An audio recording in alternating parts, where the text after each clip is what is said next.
Yeah, buddy. Yeah, motherfucking buddy. Oh man, welcome to Sir Hunt's Reviews. You know, I'll do the official introduction, but let's give everybody a few minutes. Like, I'm shaking right now. That's how good the episode was. Let's give everyone a few moments to check in so that we can all rock off together. Yeah, that's right. I said rock off. We got a lot to talk about. It was like the shortest episode of the season and one of the shortest of the series, but we have a lot to talk about. I cannot wait, and I hope y'all are fucking hype. House Targaryen for the win. House Targaryen for the win. Be back. You know, we'll be starting up in probably about 5 or 7 minutes. I'll be in the chat though.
Holy fuck. Oh, what an amazing episode. What an amazing episode. And I'm gonna start off this stream, you know. Oh, there I am. There's Sir Hunts. Hey, you don't have any wet hair this time. Yeah, that's right. I didn't get in the shower, and I didn't wash my hair before I did this, so it's not wet. But holy fucking shit, man. Like, look, this episode was an astronomical number. Like a number that I can't even say right now because I don't have the time to do so in this stream.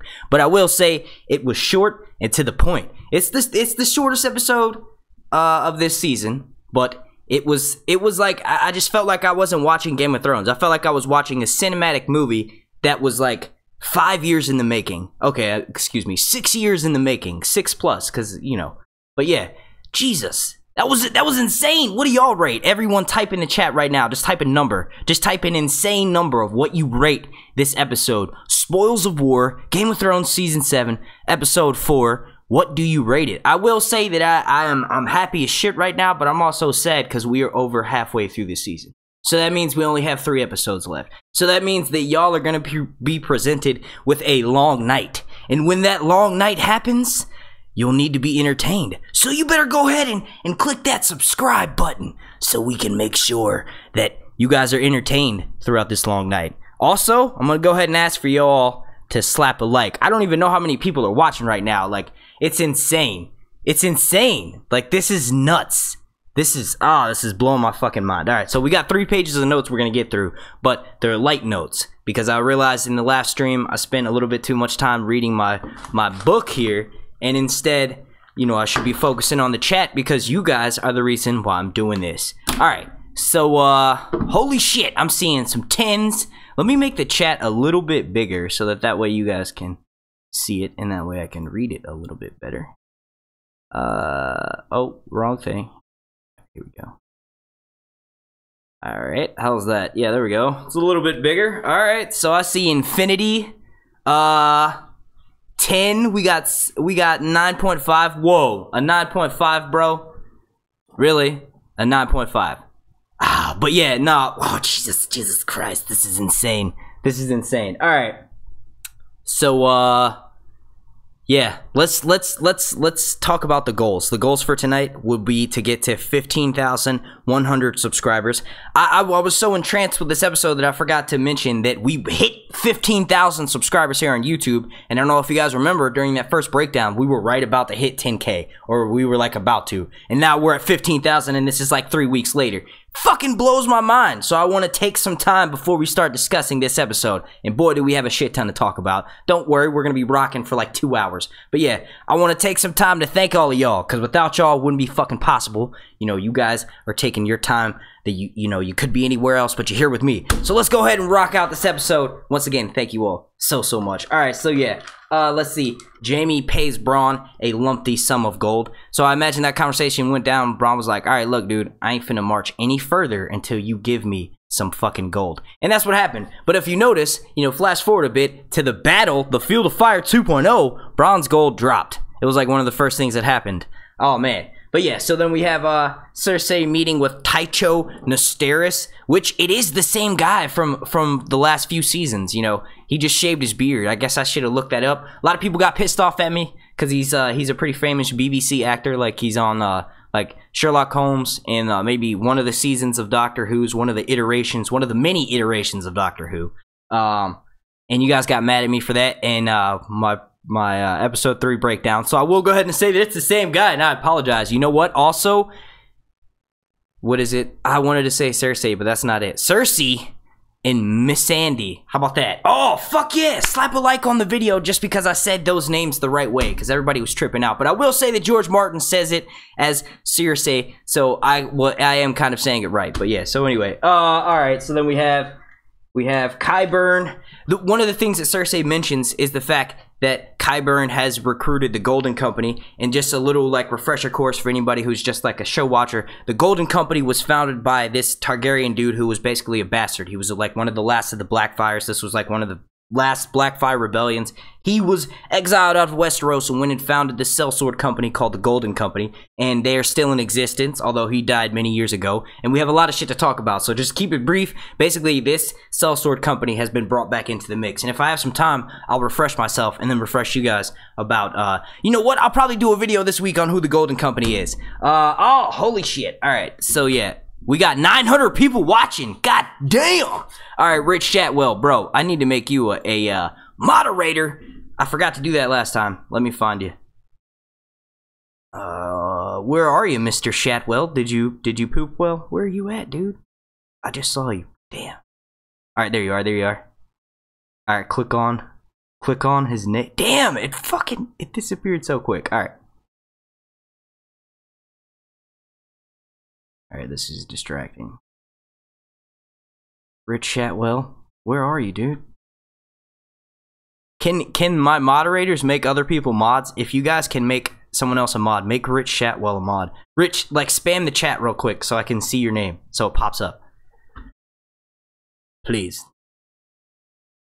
Holy crap. 906 people watching right now! This is insane.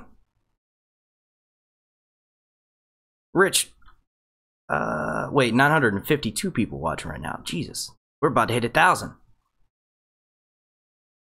All right, I'm gonna give it a few more seconds. I'm gonna try to find you. I promise you, I'm looking for you. We definitely need. We're at 1,000. Oh, we're at 1,000. All right, Rich, where are you, bro? All right, I'm about. All right, there. I see you.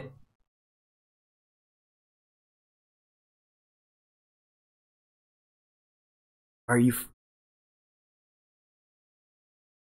My chat does this weird thing where it blinks. I think I got you.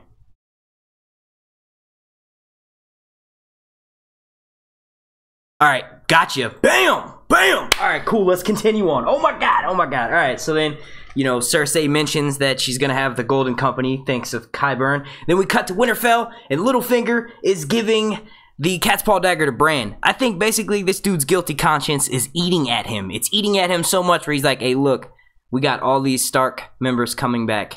You know, I need to do something. I need to do something because it's not going to take much. Bran was letting him give his little speech, and then at the very end, oh shit, we got a super chat. How am I going to get to this? All right. Let me get to the super chat real quick. We have two super chats from Matt Z. What's up, your boy? Says support your local YouTube content creator. Thank you, sir. And then he also said, let's hit $75. Do it. Woo. I need more Game of Thrones and Sir Hunt's content. Hell yeah, bro. Thank you. Thank you. All right, so yeah, Bran basically lets Littlefinger give his little spiel, and then Bran hits him with a.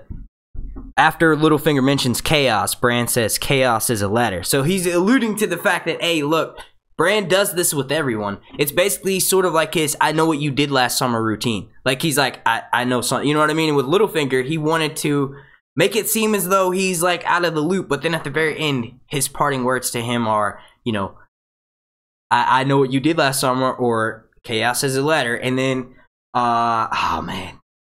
Then, let's see, Meera comes in and basically interrupts that conversation.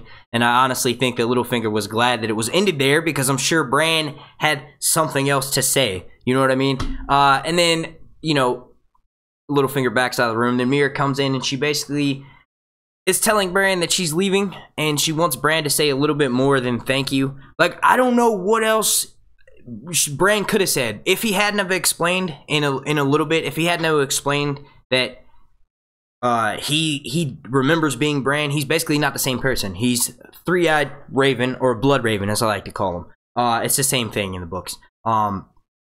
Not really, actually, because in the books he's only like a few hundred years old. Alright, but anyway, alright, we're getting distracted there. So yeah, basically Bran is not who he is, but I feel like even if he hadn't have said that, like, what you want him to say? They've been through a lot. Like, he probably wants her to stay, but he's also like, you know, they kind of got a thing going on, so it's almost like an unkindled or unrequited love or whatever is one of the worst hardship. George writes about that a lot in his books. He's had his heart broken before. I'm sure we all have. It's one of the worst things when you love someone but you just can't tell them. So anyway, there's that conversation, and Meera starts crying. She's like, that's all you have to say? And Bran's like, look, I remember being Bran, but not quite. Like, I've been flooded with a whole bunch of information. So basically, when Bloodraven, or the Three-Eyed Raven, transferred all of his power over to Bran, Bran took on a lot of shit, and that changed him. That made Bran almost like a cyborg, like robotic. They made he has no emotions. And no one can really understand that because they don't really know what he's going through. Just like with Jon Snow, no one really knows what Jon Snow's been through other than someone like Beric Dondarrion, which, speaking of which,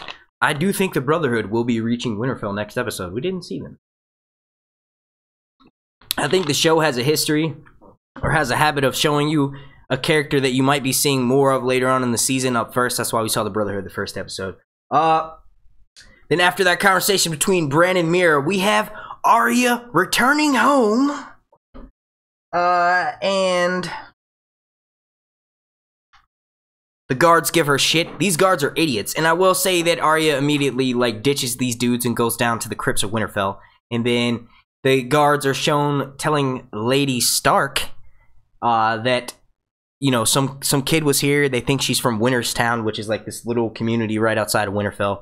And, you know, she's gone now, and I'm sure she won't be a problem. Arya's like, nah, no worries. I know where she is. And then she goes to the Crypts of Winterfell, and then, like, the same joke that's been repeated about how the Ned statue doesn't look like him is said again. And, you know, her and Arya reconnect, and Arya mentions her list, and then her and Sansa share a laugh. But basically, it reminded me of that laugh of when Arya was with the Lannister soldiers, and she goes, hey, yo, dudes, I'm going to go kill the queen. And they all start busting out laughing, and then Arya starts laughing too. But I don't think it was the same type of way. Like, I think in that moment, Arya was like, yeah, I agree. Going to go kill the queen right now would be a little bit ridiculous, but she didn't. It was kind of like a ho, you think it's funny, but and then Arya says, you know, who else is on the, I think that's brought up later, but basically at one point in the episode, Arya is like, most of the people on the list are dead. So I don't know if it's taken a little bit more serious. And then one of my favorite lines from that moment is when Arya says, do I call you lady now? And then Sansa's like, you know, they kind of smirk. And then in the after the episode, Dan and Dave going to explain that they've basically become what they've always wanted to be. They've been through so much shit. They both have. Arguably, you could say one's been through more than the other one. But regardless, they have both been through, you know, insane amount of pain and suffering. So now they've arrived back at Winterfell together, and they are who they wanted to be. You know, Sansa's always wanted to be a lady. She is now Lady of Winterfell. She's the acting ruler in the North. The North is in rebellion from the crown. And she is all she's wanted to be. And also, she got there by not having to marry no one. She has been married twice under, like, my opinion, false pretenses. But she got there, and she has an annoying gnat that keeps getting in her ear and just keeps telling her shit. And that we all know that that's Littlefinger. But that does happen. So oh man, I need to focus on the chat more. I need to pick this up a bit. All right, so you know, let's see. Then we have a full-on, that conversation's ended when Arya is told by Sansa that Bran is home. So they have a full-on reunion in the Godswood, which is a pretty awesome place. You know, one of my favorite shots of Ned is from the first season. Obviously, it wouldn't be in season 2 because Ned lost his head. Spoiler alert. But Ned is sharpening ice underneath that sword, and then Catelyn walks in. And we've had several times since Sansa's been back at Winterfell where some shit's going down in front of the Godswood. And we had an awesome shot. We had more Starks in the room than we have had since season 1, and it's in the Godswood. You know, all 3 Starks in one shot. We haven't had that since season 1, let me clarify. And we have that. They're all in the same 1,500 people. Oh my god, I'm about to pass the fuck out, bro. That I literally, like, this episode's got me on edge, and I'm like fucking drinking this Mountain Dew. 1,500 people? Jesus Christ. Please slap a like on this. Let me focus before I think about that too much and just realize how I'm basically putting on a show for 1,500 people. This is fucking blowing my mind, bros. Jesus. I guess I should be saying R'hllor would be more appropriate. Bran basically does his I know what you did last summer bit with Arya. it's getting kind of old at this point, but he has to show everyone that, hey, look, you can't really get over on me. He didn't do that with Littlefinger because he may have known what Littlefinger's done in the past and what Littlefinger may do in the future, but he didn't know what Littlefinger was going to say right there in the present. So he didn't hit him with that routine until the very end when he said chaos is a ladder. So he basically does that with Arya, and he mentions a few things, and he's like, I saw you at the Twins, and she's like, you saw that? And then, you know, one of the next things he's going to be saying is, I saw you take a shit behind the tree right before you got here. And she's going to be like, what the? Really, dude? You can't be you know. But anyway, and then they all talk about Arya's list. And then he ends up giving Arya the Catspaw dagger. I don't know how I couldn't remember that. Arya is like, what is that 80s? Ultron, right? Zoltron? Ultron? Is it Ultron? I watch it on Netflix, the reboot. I watch it. It's good. It's like, it's meant for kids, but it's still entertaining. What is it? What is it? I think it's Ultron. Anyway, Arya is like the Power Rangers, right? She needs different pieces to form. She had Needle. That was the first piece given to her. Then she was taught how to be a faceless man. That was like 2 or 3 pieces. That was the main part of the body. Now she has Catspaw dagger. It's like, Arya is almost complete. You know what the last thing she needs to complete one of her final missions?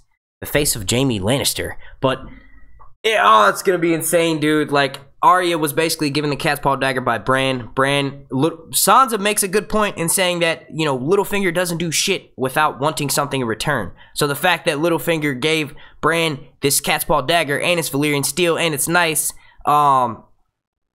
he wants something in return, but that's not the case. You know why that's not the case? You know why that's not the case? Because Littlefinger was just trying to cover his own ass. I don't think what could he get from Bran? What does he think that a cripple is going to, like, I'm not even trying to say it like that, but what does he want from Bran? Nothing. I think he's just trying to cover his own ass because he may have known that Bran might know some shit, and he's trying to, like, make good with this dude. You know what I mean? So Sansa was good in adding in that point that Littlefinger doesn't do something without wanting something else in return. But I think in this case, she may be wrong because what could... Unless you guys can tell me something in the chat right now, like what would Littlefinger benefit from Bran by giving him that dagger? I think he was just literally trying to cover his own ass. But anyway, Arya now has the dagger. And then we cut to Bronn and... Oh, I'm sorry. Not yet. Not yet. I know I want to talk about the battle so fucking bad. Oh, I can't wait. I can't wait. But then we cut to Brienne and Pod in the Winterfell courtyard, and Pod is basically trying to tell Brienne, hey, look, dude, your job's done. You did a good job. Both Stark daughters are here. And Brienne's like, well, not quite. You know, we still have some work to do. And then Arya walks in because her and Pod, it's almost like Brienne's kind of being a bully in this situation because she is being extra hard on Pod. I'm actually glad she is because then we'll see Pod be able to do some badass shit in this upcoming season. We all know Pod's famous for something else, but it'd be cool to see if he's a good fighter as well. I just want to see everyone whoop ass. Like, I don't even care if I'm a fan of the character. I just want to see everyone getting a sword in their hand and doing some crazy shit. Because I would love to be cast in Game of Thrones next season. I'm just saying, you never know who's watching. But I would love to be cast as a Dothraki warrior. And when I grow my beard out, I could be a Dothraki warrior. I also know how to backflip. I do trampolining. I do it quite often. I'm very good at that. But I just want everyone to be badass, and I want them to have a need for everyone to learn how to fight. And the fact that Pod is getting his ass whooped, Arya steps in and she's like, oh, I'll fight you. And then Brienne's like, oh, well, let me go grab the person who trains people. And then Arya's like, no, I want to train with you. You did tell my mother that you would take care of both of her daughters. And then probably one of the greatest, like, I know it was a play fight, but it was still one of the greatest choreographed fight scenes in Game of Thrones history took place. We have Arya, the fucking water dancer, dancing around Brienne, showing us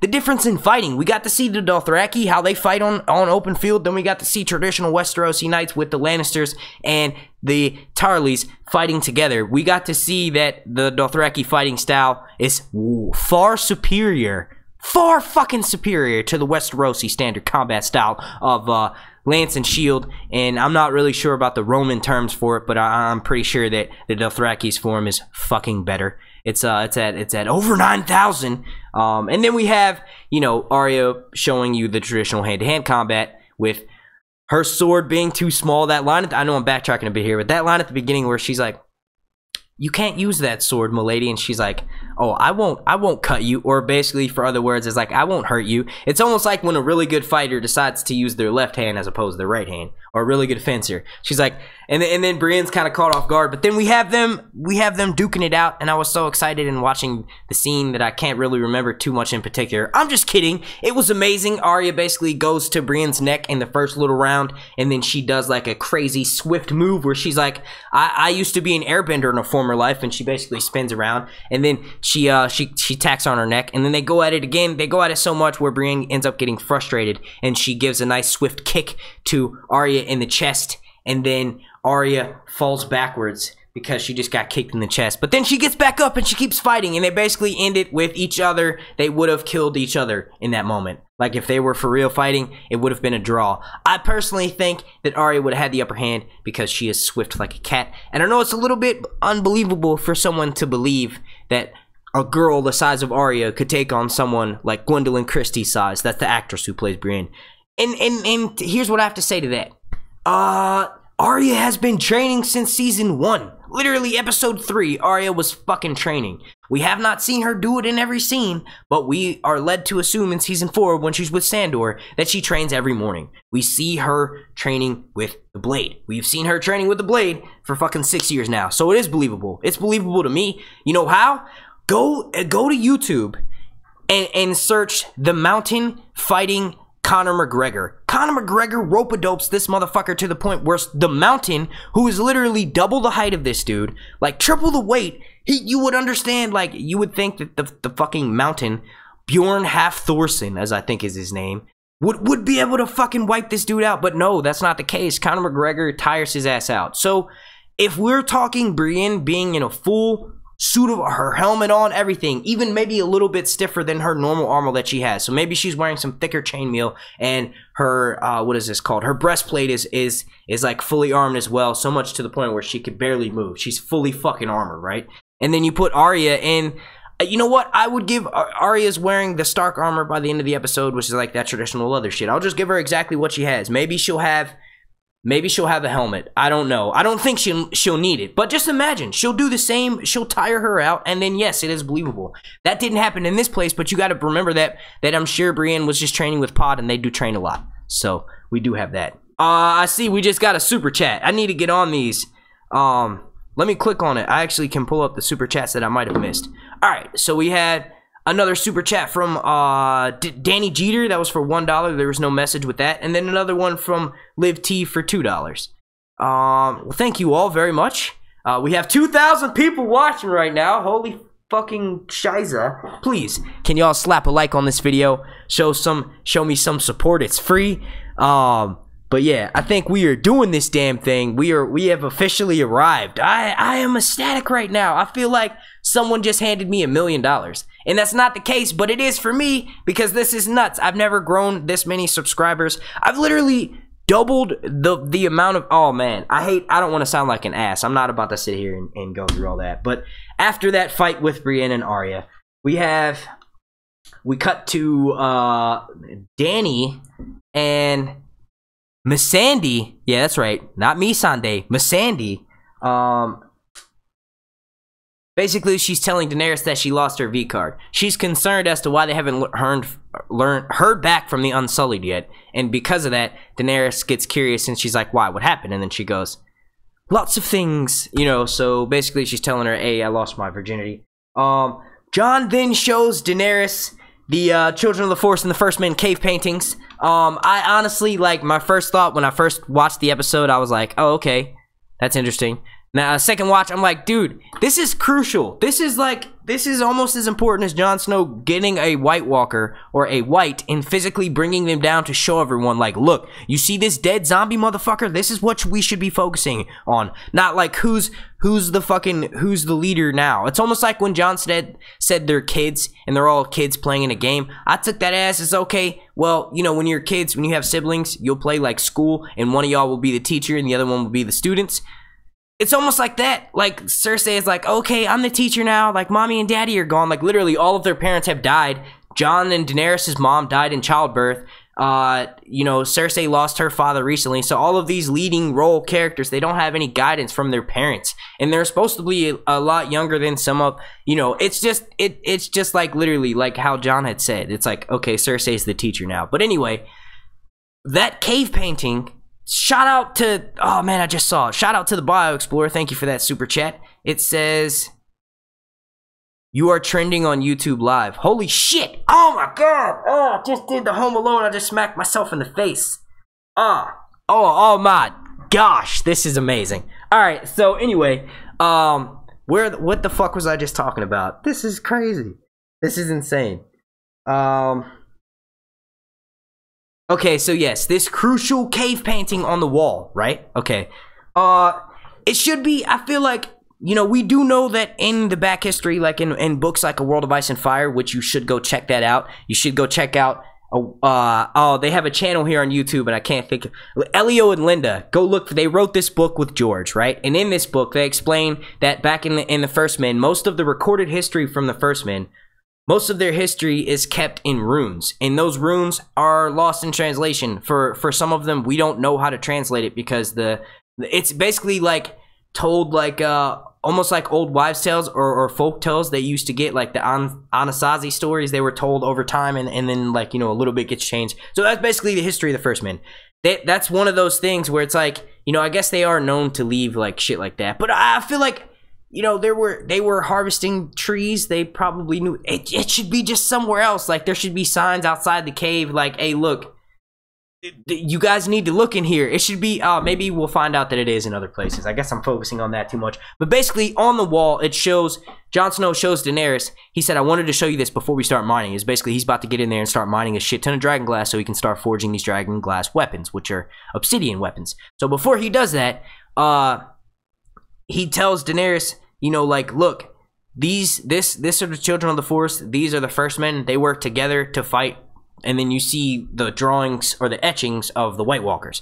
And you can actually see in that etching, I had to freeze frame it, and I cannot wait to break down that motherfucking scene coming up in my breakdown. Make sure you're subscribed so that you can get that when I post that. Should be by tomorrow. Basically, you can see that one's up front, and he has like a little bit of a crown, so it looks like that's the Night King, showing the other White Walkers behind him. Further confirming my theory that the Night King uses a hive mind, and it's important that he has those White Walkers with him, because every time his army grows, he needs more White Walkers, which are the special dudes that can only be killed by dragon glass or Valyrian steel. There's only 12 of them, so I don't know why there's this huge stretch, or there's this huge leap to want to get more dragon glass. But anyway, it confirms that he needs those. So it also confirms my further theory that the reason why he's doing what he's doing is because he's no longer getting bastard sacrifices. So he has to take drastic steps to procure his lineage. He's a dead dude. His ding dong don't work. So he has to do shit certain ways. And we all know that sacrificial and king's blood is good for Game of Thrones. Like, it's an important theme that is reiterated many times throughout our story. So the whole inner workings of these people is that I think they need to procure their lineage somehow, and the only way he can do it is by getting more bastard sacrifices. So that little painting of them in the wall that Jon Snow shows Daenerys, that pretty much confirms it, that he needs to have the White Walkers with him. Only one of them, you know, they all are basically, it's like who's next in line for the throne. So he needs a certain amount to help control his army, and he also needs a certain amount to just, you know, maybe it's like the number 13 or something, because we all know it's a bad number. Let's see. Then we get Tyrion. After they left the cave, basically Tyrion tells Daenerys of what happened at Casterly Rock and what happened at Highgarden. So Dany is a little bit fed up with Tyrion at this point. She says, I'm sick of clever plans. I'm about to hop on my dragon and I'm gonna go destroy some shit. Tyrion's like, I don't think you should do that. I think we should stick to the plan. Let's stick to the plan. It's a good plan. And then Jon Snow's like, hey, you know what? We should, basically she asked for Jon Snow's help, and Jon's like, hey, I still, basically agreeing with Tyrion. He's like, I never thought dragons were real. Now they are. He's like, you can't rule over ashes. You know what I mean? So then, they cut away to Arya fighting with Brienne, which I already talked about that. I jumped the gun. See, I jumped the gun on that. At least I haven't jumped the gun on the Field of Fire. And then, Arya does make Brienne break a sweat. Then we cut to Davos and Jon walking on a little stairway of Dragonstone, and Jon is asked by Davos at the beginning of that scene. He says, what do you they're basically asking each other about Daenerys, and then perfect opportunity walks up is Missandei, one of her closest and one of her eldest advisors, is sitting right there, and they ask her, and she says, I don't follow her just because, I follow her because I chose to. And they were like, oh, okay, do you really think you're free? And they were like, they proposed her with this idea. What would Daenerys do if you told her you wanted to leave? And the Missandei hits him right back with, she would give me a ship, she would give me supplies, and I can go wherever I'd like. So that's insane. So that pretty much confirms that Daenerys is a good person. You have her advisor. Daenerys wasn't around, so I think she could freely speak. I honestly think that Missandei is such a loyal person that I really don't think she would. Even if she had a little bit of, saltiness with Daenerys, I don't think she would say it. That's just how loyal she is. Even though she knew that Daenerys would probably never harm her. It would take some crazy shit for Dany to hurt her. But then Jon and Davos are pretty much schooled as to why Daenerys has so many followers. All of the people that follow her chose to. And then, the question that arises in my mind is the Unsullied. If they were really free, would they really continue to choose to fight? Like, I feel like, I felt like growing up, when I was a teenager, the only way I would ever join the military is if there was a draft. And there was this big hype of when I was like 13, when, after post 9/11, there was this big idea, we knew that the war in Afghanistan and Iraq was going to be lasting for so long. There was all of us as teenagers worried about there being a draft when we turned 18. So we all thought we were going to get drafted. Nothing ever crossed my mind where I was like, hey, I want to grow up and join the military. That's just not how my family was. So I feel like, what the point was I getting at, bro? What was I getting? Okay, so yeah, that's what made me think about the Unsullied. I'm like, I felt like they basically, for a lack of, and really, like, cutting this dry here, we're cutting a lot out by saying that they were basically drafted into the war. Literally, they had their balls removed and have basically been taught to get over their fear since they were a child. But I'm just saying, it's kind of similar to the idea of a draft, and they, were forced to. And now Daenerys freed them, and she gave them the choice, and they still willingly followed her. And so it made me think, like, I don't know if they're really, free, or like, what else would they do? They don't have their one thing that every man holds most dear to him, which would be his manhood. And in that kind of patriarchal society, what do you do? You know what I mean? Like, what would you? I don't know. I kind of want to make a video about, like, getting into the mind of the Unsullied. Then we cut to Theon showing up, and he meets Jon on the beach. I honestly felt really bad for Theon in the moment. I'm like, yo, Theon has been shit on. Yes, he did some shady shit, and Jon Snow was basically telling him, this dude, that, basically, oh man, I'm getting sidetracked here. I don't know, he doesn't deck him in the face, which I thought he did. That scene had leaked a while back. It was filming spoilers, but like, it leaked back in like November of last year. And it looked like Theon might have been decked in the face, and I was thinking this whole time coming up to that, I like couldn't wait for that scene, but no, Alfie Allen, the actor who portrays Theon, does a really good job of like doing like sort of like that lost like puppy dog face. Like, even me as a heterosexual male, I'm kind of like, oh man, I feel bad for you, bro. Like, if you were standing on the corner and I rode past you and I didn't have $1, or if I was down to like my last dollar, I would probably hand it to you if you made that face to me, because you look like you need some help. You look like you need a friend, so I would do that. And Alfie Allen has a really good job of projecting that on screen, and that's what I got from that moment. I'm like, yo, Jon, you were about to fuck this dude up, and I cringed. I was like, let me look away from the screen for a second, because at least we'll have that. In a second here, since we're getting up to this field of fire, I feel like I need to put on my Fire and Blood t-shirt to do that before we talk about it. We're getting close. Oh man. Then we cut to Randall Tarley telling Jaime that all of the gold, which I thought would be burned, all of the gold has safely made it into King's Landing. So this means that Cersei will in fact be able to pay the Iron Bank, and the Iron Bank will do what it's supposed to do since the gold has been received, which is basically excuse me, I know that was probably loud.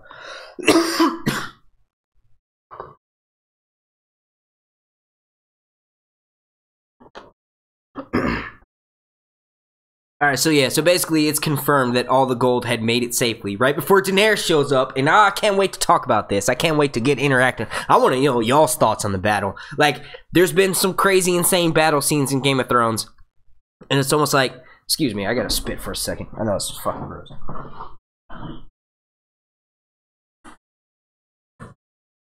But yeah, out of all the battles, you know, the dragons had a really nice battle in season 5 in the pits of Daznak. They also had a really nice battle at sea in season 6. Out of all of the dragon battles, this is by far fucking number 1. The number 1 for me was like, yeah, they had some epic moments, but my favorite one was when they burned the wizards back. I think it was season 2, right? They burned the wizards of Karth.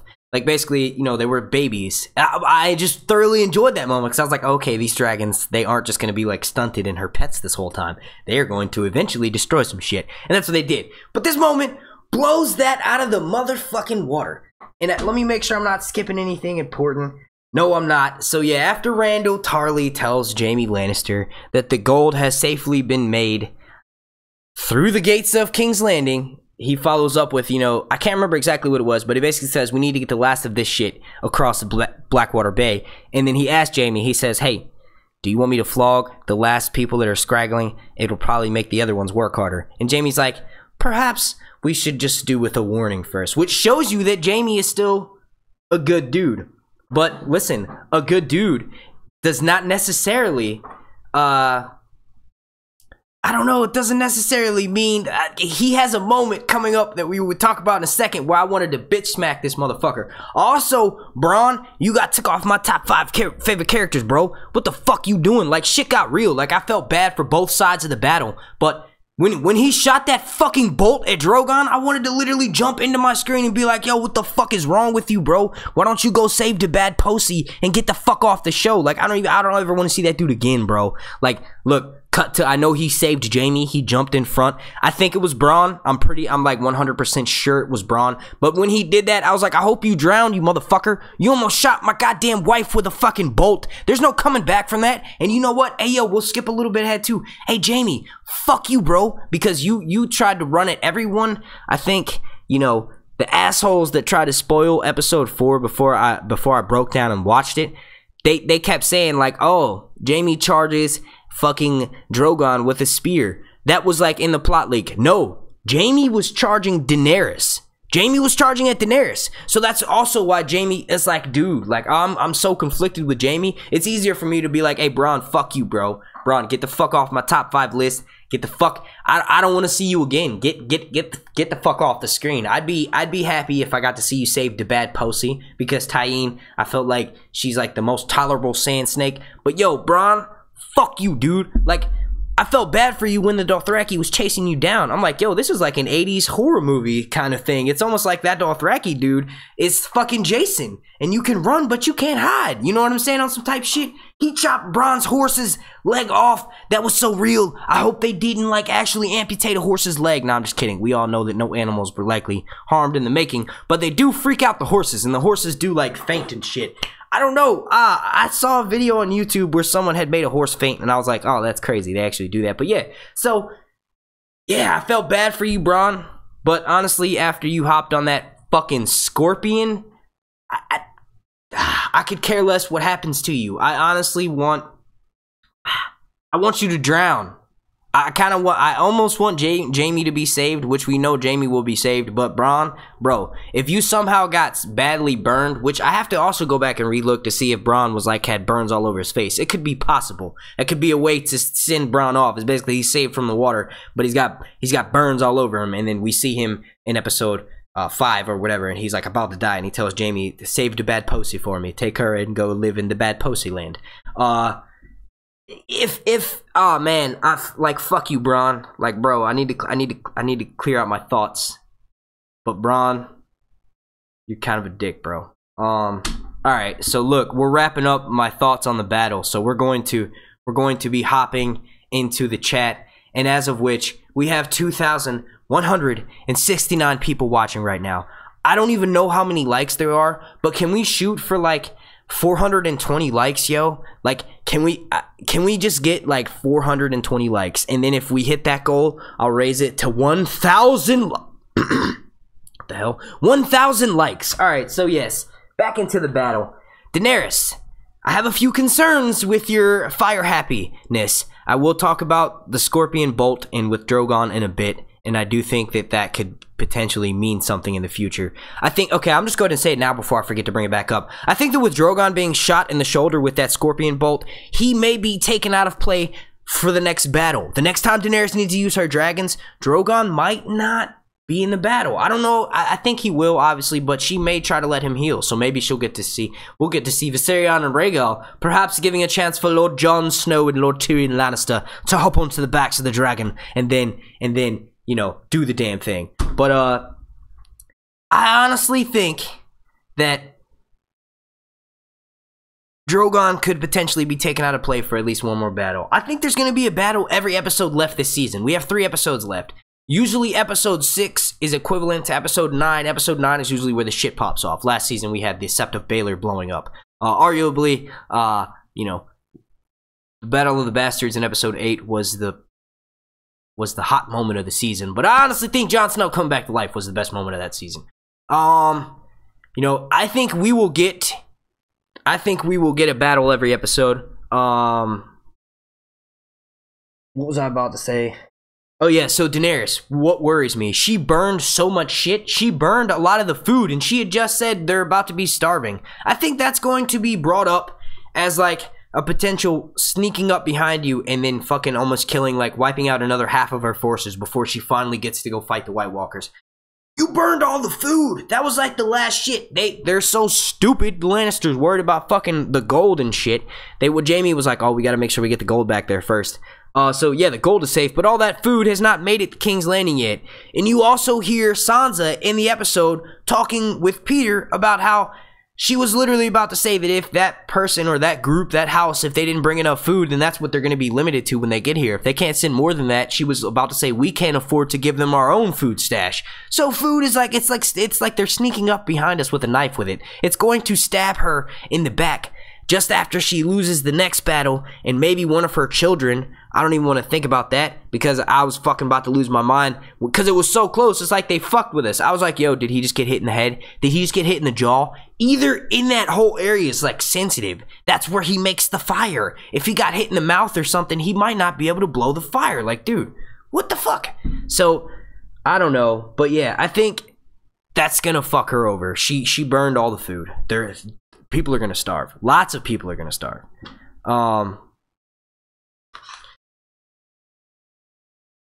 Let's see. Then you know, after Daenerys gets burned happy, I think she burned a few Dothraki, but I honestly thought they would play on that a little bit more. I thought she would burn up some more of her troops. The Dothraki, at first, it was hard for them to break through that line, but once they broke through that line, it was pretty much done and over with. Like, the battle was a fucking wrap. Like, literally, it was done. They were, and what made me excited is because I am Native American, and they were basically doing, like, Native American chants, yelling, I can do that shit. You know what I'm saying? Oh, that was probably so loud. I'm sorry. I didn't mean that. I didn't mean to ear rape you. But yeah, that's insane. Like, I was excited about that. And then, like I said, they had a little bit of trouble breaking through. But once they jumped up, which I honestly thought they were going to backflip from one horse to the other. See how active my imagination is? When I saw that Season 7 trailer back in April, I was like, holy shit, the Dothraki are backflipping. No, they just stood up. But they stood up in order to get a more clear shot. They took out a few of those front shieldmen and were able to break through. And then after that, it was pretty much over. Like, they were dropping motherfuckers left and right. And it was awesome. You really got to see the superiority fighting skills because they were able to remain mounted. A lot of them were just running through and just chopping left and right. I have to make one critique from this episode. Jaime is one-handed, right? And it was accurate to the fact that he sent Bronn to go load the Scorpion because obviously a person with one hand could not do such a thing. So he somehow, how the fuck does he survive this, dude? Like, there were arguably more people on that battlefield than in the Battle of the Bastards, even after the Knights of the Vale showed up, and Jon was swamped, and he has 2 arms, and he barely made it out. Jaime Lannister, I understand he was behind that initial line of sight, but I felt like there were several times where Drogon was breathing fire all over the place where Jaime would have been burned. And I know that's just me being hypercritical. Obviously, they're not going to kill Jaime that way. It would be fucking unbelievable. It would make me jump back to, like, Season 4 Game of Thrones, fucking Red Wedding. You know what I mean? That's basically what that would be. Like some Red Wedding type shit. You just like that. But no, I just felt like it was a little bit unbelievable that Jaime survived as long as he did. Him having one hand, and he basically killed like 3 people. I counted. He killed like three Dothraki. Khalasar man. Then we cut to Tyrion is actually at the battle, and he's looking over and he's looking sad. And then one of I think it's one of Daenerys's Dothraki advisors walks up to him and he says, "Your people are shitty at fighting." I was like, damn, bro, way to kick someone when they're down. Like, he's obviously in that moment, the reason why he looks sad is because he's sad that all of his people are getting wiped out. A lot of them are Lannister soldiers. Maybe he recognized some of them. Maybe some of them had escorted him before. He's a member of House Lannister. It's just sad to see all of his. I think it might have been a little bit different if it was something like, I know this isn't going to happen, but if it was something like Stark troops and Tyrion was there and the Stark troops were getting wiped out, he might not have felt as sentimental. Tyrion is still a caring dude, so obviously would have felt sentimental, but I don't know. I just feel like that was just like a low blow. You know what I mean? And then he ends up yelling at Jaime. I'm jumping ahead a little bit. Bronn ends up jumping on the Scorpion, loads it up, and then the Dothraki that was hunting him like Jason shows up, and then Bronn fires a fucking bolt through him, and that bolt kills him, obviously, and then he kicks away the sides. He takes the first shot at Drogon, I wanted to bring that up. Drogon is apparently arrow-proof. Drogon cannot be killed with regular arrows. I think something like a weirwood arrow. And let me explain this, because I think we may have some people that may not know what I'm talking about. Back in the day, in Game of Thrones history, let me not stop joking around so much. Basically, when Aegon first comes to conquer Westeros, when he decides that he wants to unite the Seven Kingdoms, he meets with Torrhen Stark, who is known as the King Who Knelt. Torrhen Stark's brother, he was a Snow. I think it was Brandon Snow. Basically, before Torrhen knelt, Brandon met with him and said, "Are you sure you want to kneel to this dude? I think I can sneak into their camp and kill a dragon."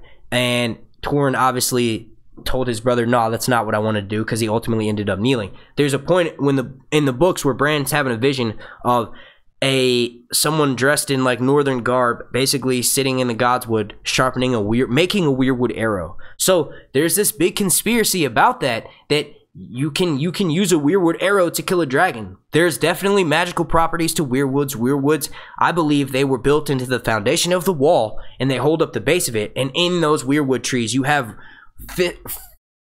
Really? I was about to say Fist of the First Men. You have First Men runes as well as Children of the Forest, like spells and shit carved into that. So Weirwood we know has magical property because we've seen this in person on the show when Bloodraven's cave is getting attacked multiple times. And the first time the whites explode, the second time they have to burn it down first. And basically since Bran is marked, they're able to enter the cave. But the Weirwood trees have magical properties against warding away evil. So it's argued that, you know, if the person shooting the arrow, I guess if their intent was to harm something that was evil, you could look at the dragon being evil, and the fact that Brandon Snow thought that he could kill a dragon with the Weirwood arrow, it all leads us to believe that there are magical properties with the Weirwood arrows. So Drogon is, yes, arrow-proof, but is he Weirwood arrow-proof? Obviously, he's not steel arrow-proof, or steel-tipped arrow-proof, because we saw the scorpion bolt pierce his shoulder. Speaking of which, Bronn then jumps on that, misses Dany once, and then hits Drogon in the whole area where all of us House Targaryen fans would be nervous, because it was really close to his head.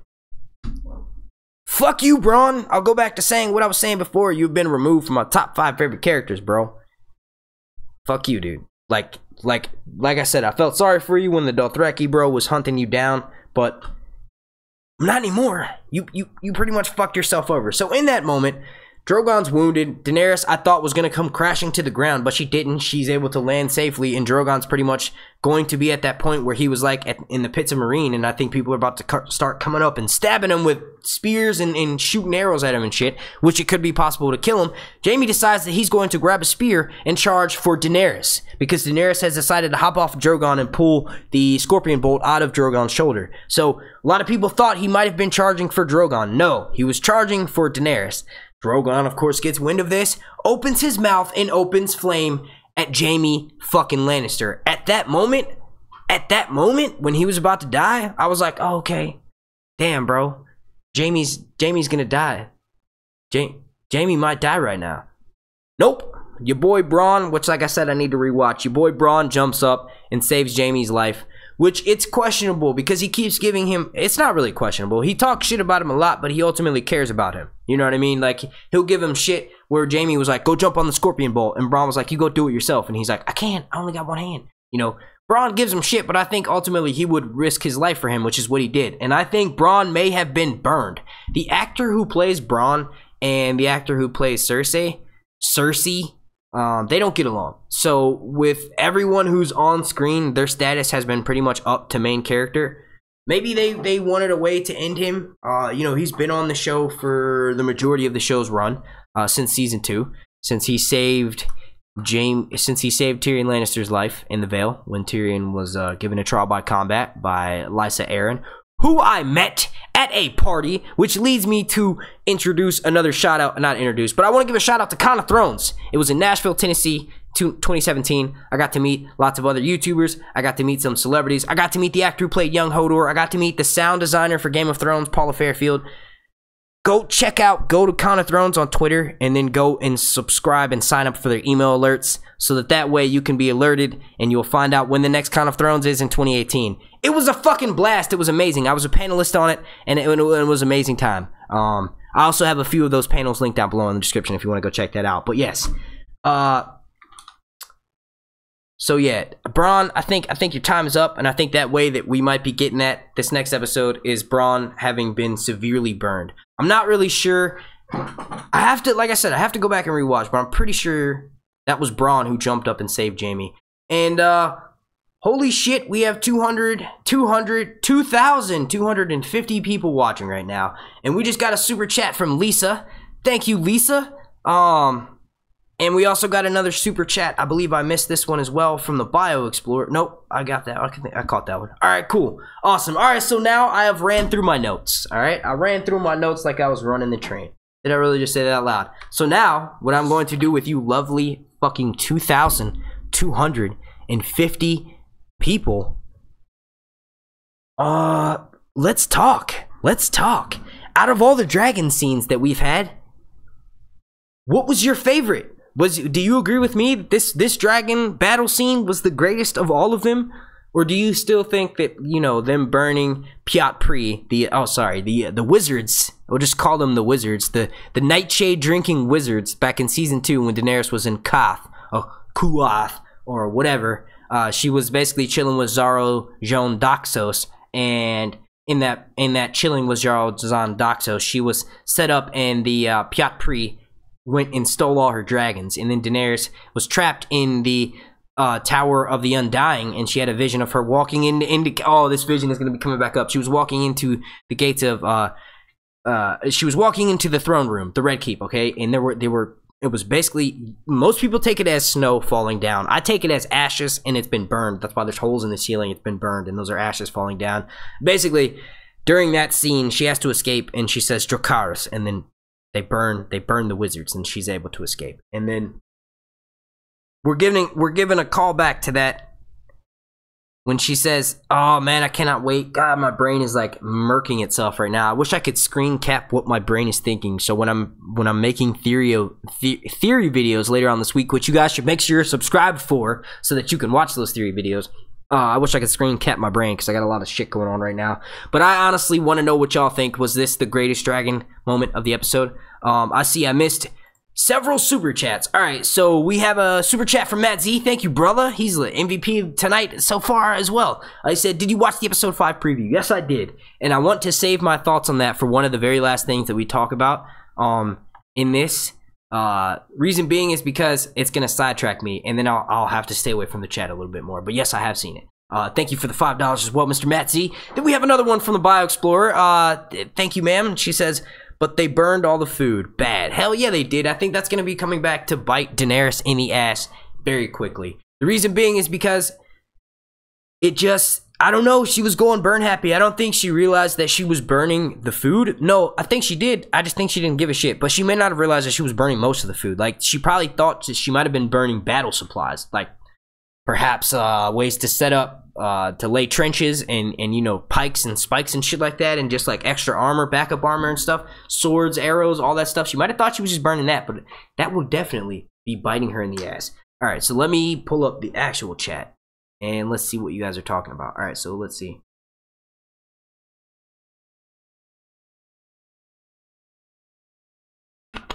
Shout out to Ace Newland.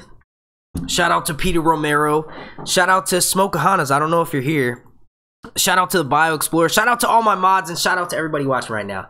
All right, so we're at 1,890 people. I want you all... I do see that you guys are saying that you love the dragon scene as well. That's fucking awesome. But I want all of y'all watching right now before we slowly start to lose the people down the drip.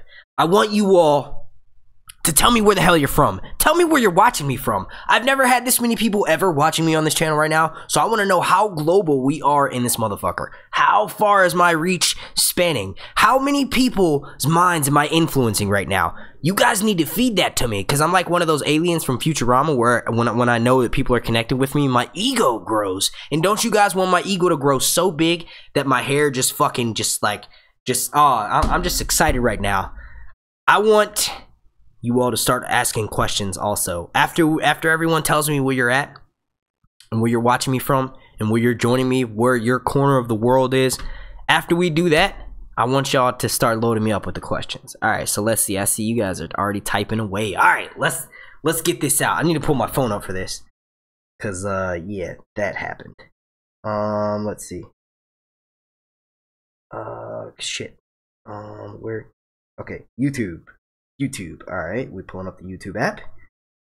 Let's see. My thing's already up. Okay, so let's see the chat. Thank you, Matt Z. I see that. We got a super chat from Matt Z. Alright, so let's see. Starting out. This is crazy.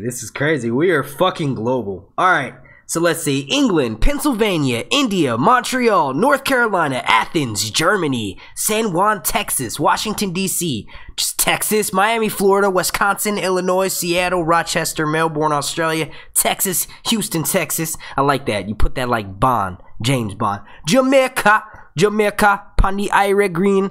My grandpa's from Jamaica. Montreal, Norway, Marietta, Georgia. My great grandma, I believe, is from around that area. Nashville, Tennessee, Australia. North Korea. You guys aren't allowed internet up there, so I know for a fact that's a lie. The lie detector test determined that was a lie. Then we got London, Florida, Belper in sunny Derbyshire. That sounds like a place in the great old UK. We got California, New York City, Boston, the Arctic, really. The Arctic. Then we got Portugal, Wales. Some guy named Robert Davis says, fuck you. Well, fuck you too, Robert Davis. Then we got Australia. Then we got a super chat from T. And it's a super chat, says 666. And the person who sent it is the Hound's Burnt Face. Thank you, sir. And it says, Braun is the GOAT. I respectfully disagree. Prior to him jumping on that scorpion, Braun could have been a GOAT, one of the top 5 GOATs, but thank you for your super chat, sir. Well, I just have to respectfully disagree. Let's see. Montana, California, Manchester, England, Chile, Seattle, North Korea again. Well, we got a lot of North Koreans in the house tonight. Boston, Hyderabad, India, Somalia, Portugal, Norway, King's Landing, Florida, Valdosta, Georgia, Rochester, New York, Delaware, Montreal, Canada, Italy, Caribbean. Be more specific. We're in the Caribbean. Portugal, South Kakalaki, Texas, Boston, North Carolina, Toledo, Ohio, Portugal, New York, Detroit, Ireland, Toronto. Shout out to Detroit. I got lots of family in Detroit. An extreme amount of family in Detroit. Winterfell, Brazil. All right, so cool. We are not only are we worldwide, we are also in another planet. Because we have some people that are in Westeros, which is on Planetos. Alright, so fuck yeah. You guys rock. Alright, so start loading me up with questions. Let's see. Q&A's please. Someone sent me a super chat and said they are uploading the battle? That's risky. Hope you don't monetize it if you are going to upload it. But make sure you go follow that person, and thank you for the super chat. That's from Rocket Man, and he says, I'm uploading the final battle scene, season 7, episode 4. So if you guys want to rewatch it, go check it out on his channel. Let's see. I just saw someone say that maybe the Scorpion Bolt was poisoned. I hadn't thought of that, but Qyburn would have certainly had poisons. If that Scorpion Bolt was poisoned, bro, and it would be a repeating theme because Cersei just finished poisoning one of her enemies. If that, I don't know what I would do. I would honestly probably like, oh man, it would just be nuts. It would be insane. Like, it would literally be insane. It just fits with the story too. Like, this is fucking me up right now. This is fucking my brain up. This is how much I care about the show. I'm House Targaryen all the way. I'm wearing a blue shirt, so I know it doesn't really work, but what the fuck? Like, totally. He could have easily... The question is I actually had... I actually did a live stream, and I'm gonna do another shout out here for go check out the Atomic Dom here on YouTube. Me and him did a video back in January where I mentioned that one of Cersei's dragons, or Cersei could poison one of Daenerys' dragons. The reason being is I had this little theory that I crafted, and we discussed it in the video. So what I want you all to do after I finish this live stream, and while you're waiting on my breakdown and my episode 5 preview breakdown to upload, go check out that and then just watch it. Also, go make sure you subscribe to his channel. So if that scorpion bolt was poisoned, I don't know how that would affect the dragon. Dragons are magical creatures, so I don't know if it would have to be some insane type of poison. But the thing is it could be argued that that's definitely not the case, because Bronn shot multiple bolts. He shot one at a person. So if they had dipped all of those scorpion bolts in poison, it likely would have been like it would have died after it'd been airborne for so long. And it definitely, we didn't like get a lingering shot on the bolt, like showing that it might have had a glimmer, which would have hinted at the poison. But I do think that it would be insane. What may be the case is there could potentially be an element that might be fused in with those scorpion bolts that could be poison to dragons. Like, obviously Qyburn worked at the Citadel, so he could easily get some information where, you know, he knows that dragons are allergic to a certain type of metal, and maybe it makes them more vulnerable to it. So maybe he could have fused whatever that element was to the scorpion bolts, and that way all of them have this sort of like natural anti-dragon property to them. But I don't know if the poison would work on a dragon as well, because we know dragons are magical creatures. We do know that other experiences with the poisons, most people have had like some sort of antibodies to them. Like, I think Arya has developed antibodies. I think Melisandre's developed antibodies. She pretty much pulls that when she drinks. I'm trying to think of the dude's name, but he was basically Stannis Baratheon's maester. I can't think of his name, but he tried to get Melisandre to drink this poison cup. He drank it too, held the poison in his mouth, and she basically just talked long enough, and he ended up choking on it. Oh shit, we got another Q&A we got a super chat from Matt Z, and he says, thank you, sir. He says, Q&A, what's left of Cersei's forces? Well, fucking nothing. Whoever went with, obviously she's probably got the Kingsguard with her. She's got the City Watch. Let's say I'll give her 5,000 troops in King's Landing, because you also have those soldiers that went back to procure the gold to the Red Keep. There's probably like a few hundred of those soldiers that are walking that gold through the streets of King's Landing. We probably won't even see that happening. If we did, that would be fucking insane, because it would be cool to see them pull like a Ocean's 11 style heist where they cut a hole in the ground and the gold just drops through and they're holding it. Oh, that would be sick. But anyway, I'd say, you know, I'd give her 5,000 Kingsguard and City Watchmen. And then she's also got the Golden Company. However many strong the Golden Company are rocking right now, she's also got them. They will be entering the fray likely within this season. If not, early on in season 8. And I have said this for a while now, and I'll continue to say it. Cersei Lannister, Lena Headey will not be dying on Game of Thrones anytime soon. Oh man, let's see. But yes, I'd say maybe let's say she gets 2 to 5,000 Golden Company members. That would leave her with under 10k soldiers, and most of them are gonna now be stationed in King's Landing. They're already there. So honestly, over half of her forces got obliterated tonight, in my opinion, and I will of course further research, but I believe she is completely screwed. Let's see. We have 1,345 people watching right now. Let's see, how many likes do we got? We got 1k likes. Let's see, can we get up to 1,500 likes this episode? Let's see, Q&A. Will the show wait till the last episode to reveal Jon's lineage?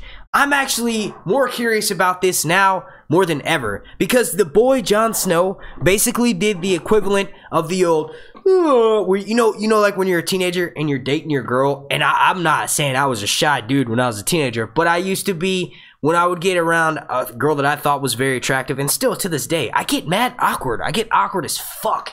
So I would always try to break the ice with a joke. And I always used to pull, this was like my favorite one. Like, yeah, it's like a cheesy pickup line, but it worked because I got to snuggle with the girl afterwards. But it's basically where you yawn, stretch your arms out, and then, you know, kind of cup a feel. He did that. He didn't. Come on, bro. She could have moved her own fucking torch. It's not Jaime Lannister where he doesn't have a hand. Daenerys had a hand. He basically grabs her wrist and moves it like, oh, look over here. You know what I mean? Like Jon Snow, like, winter is coming, and so is my penis. You know what I mean? Like, I feel you, bro. You got a little bit handsy. She's fucking beautiful. She's got the blonde hair. You know, you're probably wondering, like all of us, is it still blonde down there? You know what I mean? Like, dude, like, oh, come on. And I say blonde, not silver, because it's more, I guess it was more blonde when she was in the Dothraki Sea.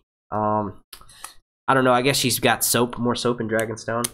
She probably got all the soap in Essos and Marine when she finally took over the Marinese pyramid. But I will say that every actress's wig is changing consistently. Oh yeah, speaking of Crown of Thrones, we'll do another shout out. Every single time I take notes on Game of Thrones, this is like my good luck routine, which I did a survey on Twitter. So please go on Twitter and follow me. I do surveys all the time. But one of the things I tweeted about was what's your routine, your ritual that you do before watching Game of Thrones? While watching it, I have multiple weird routines, and I don't feel like getting into them right now. But one of my favorite routines has been since I got back from Crown of Thrones in Nashville, Tennessee. Once again, go follow them on Twitter so that you can get notified where 2018's version is, or 2018 Crown of Thrones is. I always write with this pen. I also kept one of my name tags from the panel that I was on. So that's my good luck thing. So right now, you guys type in the chat. I will continue to answer another question. But you guys type in the chat right now. What's your weird ritual that you do prior to watching Game of Thrones? I say right now, mine is I get set up for YouTube. Like I set up my chroma key. I make sure my stream's looking dope. And then I get ready to talk to you beautiful people. And also I use this Crown of Thrones pen that I got in my swag bag.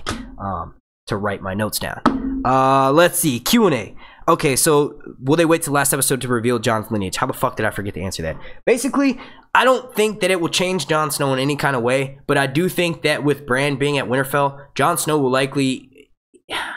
He's headed back home. I need to rewatch it, but I'm pretty sure in that episode 5 promo, we saw him in Winterfell discussing with Davos the fact that Bran sees the Night King and his armies heading towards Eastwatch. So the fact that he knows that Bran sees that, he could have gotten a Raven, obviously, but I think he may end up being back in Winterfell. And I don't know anything. I know that people are saying that episode 5 fucking leaked, but I swear to God, I'm not interested in any of that. So this is all purely guessing here, but I think that Jon Snow may be back in Winterfell next episode, and I think that he's going to be discussing. We know that he's going to make it home by the end of the season because he's got to go north of the wall. He's got to go to Eastwatch. I guess he could potentially sail there. But I do think that we will have an awesome moment with him, Sandor, and Arya. So I think that all the Starks may be meeting up. We will finally have a full-on House Stark meeting. It is possible that Jon Snow is at Dragonstone and will sail to Dragonstone, but I think he may need to get more men. And, yeah. So with that being said, I think that the opportunity is there. Bran could easily be like, do his, hey, I know what you did last summer, and be like, hey, Jon Snow, I saw you die. You came back to life. Your mother is not who you think she is. Your father is not who you think she is. So the opportunity is there, but I just don't know how important it is to the story. It's important to us. It is very important to us because we want Jon Snow. I had this illusion that Jon Snow was going to magically become like this awesome dragon character and he's just going to change who he is. That's not how Jon is. Jon will still be a Stark. Jon Snow will always be a Stark, and him finding out that he's half Targaryen will not change him that much. So I think that it's more fan service to have us finally know. So at least we can get some sort of reaction like, bro, do you realize that you are not just ice? You're also fire too. That woman who you got handsy with, you try to pull the yawn and arm grab to show you where your torch should be at. That's your aunt.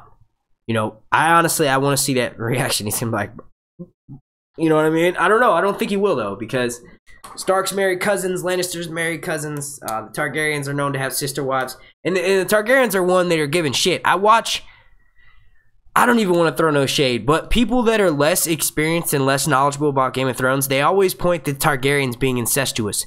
Look at the fucking Lannisters, motherfucker. Not only are the Lannisters, not only are they twins, but Tywin and Joanna were fucking cousins.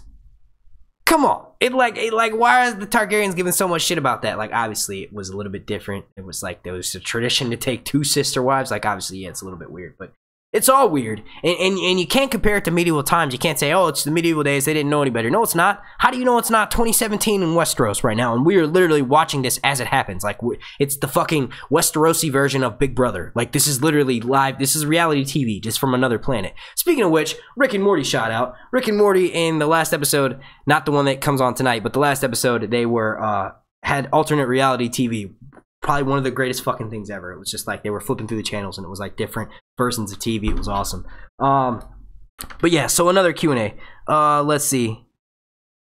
Yeah, let's try it. Let's jump it up. Let's see, we hit 1,000 likes. Let's try to jump to 1,200 likes. Please make sure you're subscribed. Go ahead and turn your notifications on. We will be giving away for once we reach 20,000 subscribers here, which honestly, with the way this progress is going, I think that you guys can help me reach that goal of 20K subscribers. I honestly say we can reach it within a week and a half. Let's say before the season's out, we'll hit 20K. We've been wanting to hit that for a while. Let's do it. Let's do it. I know y'all can do it. But anyway, when that happens, we will be giving away a Funko Pop figure, and it's basically a mystery box. I can look in it, but the bag itself, the plastic that surrounds the toy figure, is blacked out, so you can't tell what toy it is. So you can be getting any number. It's like 30 of them. The Night King, and then the Night King that glows in the dark, and then a certain characters are more rare than the other ones. So you could get one that's extremely rare, and it'd be worth a lot more than the $10 that I spent on it. But we will be giving that away live, and I think hopefully we can reach that goal. Shit, if it happens by next week, then we'll be giving that away live on the air next week. But if not, we'll be giving it away regardless. So in order to enter that contest, all you got to do, slap a like on this video. And in any videos that are dropped until we give it away, just slap a like and then leave a comment. Also, make sure you're subscribed. Let's see. Question, Q&A. Searching the books. Okay, this is from Demon Knight 124. Q&A. When Davos said fewer to Jon, was that a callback to Stannis? Can you be a bit more specific? What do you mean, in particular? Let me see if I have it written down in my notes here. Like, basically, you're talking about how many people followed? Or, no, when Jon was asking about how many people we have left, and Jon Snow said, 5,000. He's like, less than that. I mean, just like I was saying, just please explain it a little bit more. Let's see. I just saw another super chat pop up. Let me make sure I'm not missing too many of those, or any of them rather.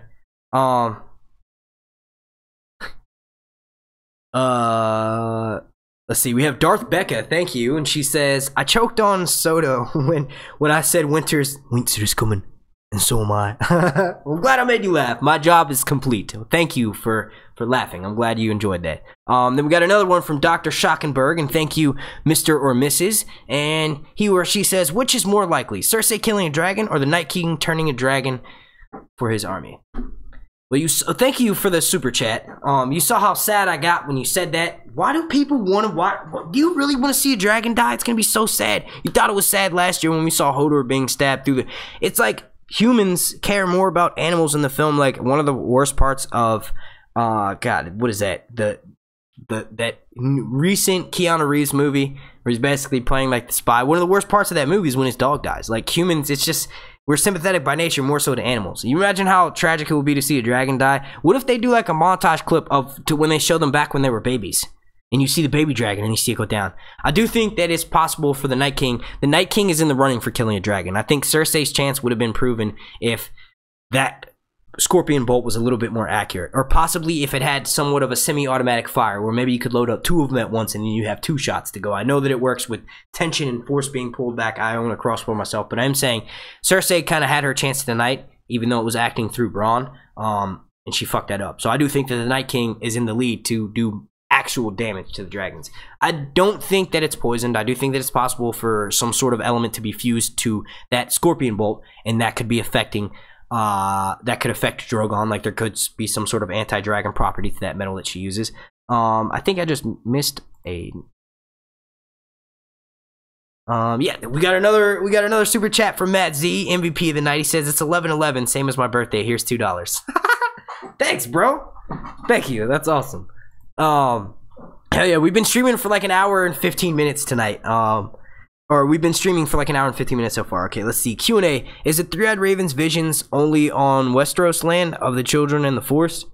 Basically, like, are Bran's visions only limited to Westeros? Honestly, I think that's yet to be shown yet. Most of the people that he's spoken about his visions about have all been Westeros-centric. Like, they've been from Westeros, and pretty much the whole journey on the show, they've only been in Westeros.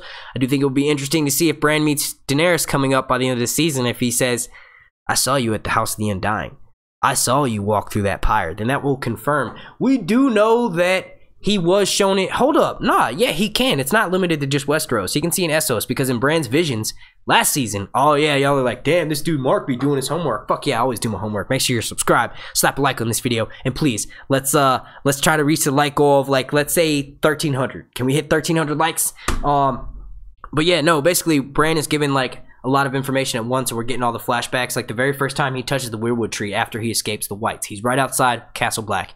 Benjen just left him. He's there with Meera. He touches the weirwood tree, and then we get all these visions. During that theme show slideshow of visions, whatever you want to call it, he's shown a vision of Daenerys in the pyre, if I'm not mistaken. So, or Daenerys walking through. Yeah, but I guess that's limited in. No, I believe he can see everywhere. It will be confirmed when he meets Daenerys, and if he says, hey, I saw you at the House of the Undying, or hey, I saw you walking through that pyre, or hey, I saw you launch all those chain collars back at those slaves on the other side, and you almost killed them, because if they had hit a few of them in the head, they probably would have died. So yeah, you would have been known as the maker of chains, as in you made people die with chains. All right, so let's see another Q&A. I hope I answered your question there. Let's see. Skipping down a little bit, I'm gonna try to catch up to some of the more recent ones and answer a question from someone I haven't answered a question from. Let's see.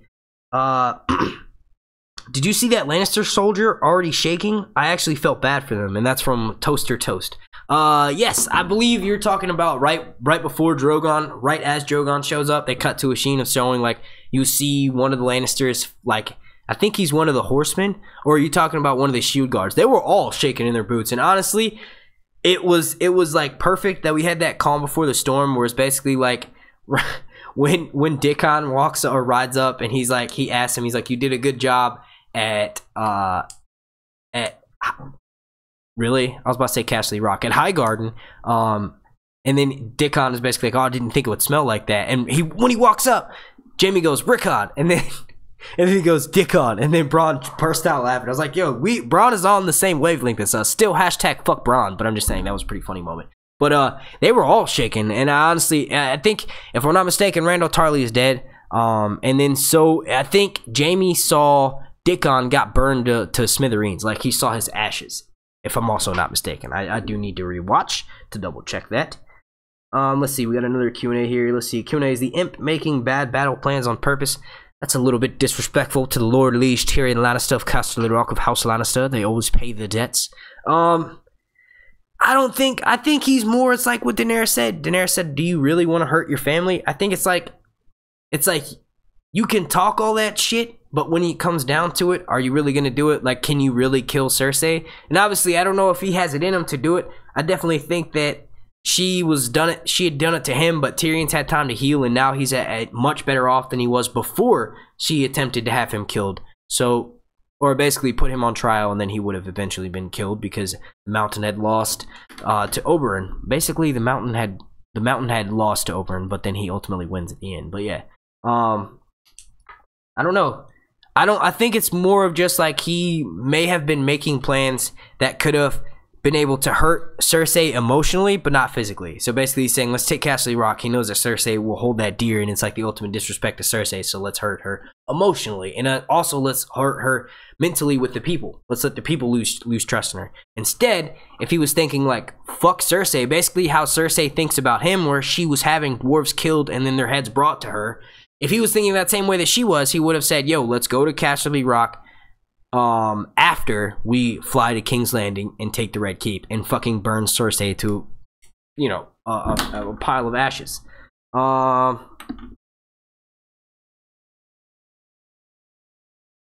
Okay. Demon Knight clarifying says Q&A, Stannis always corrected people who said less by saying fewer. That's hilarious. So I think that definitely was a callback to him. I need to rewatch that moment, but Stannis was Captain Grammar, so I'm sure that's what that was, a little callback to Stannis.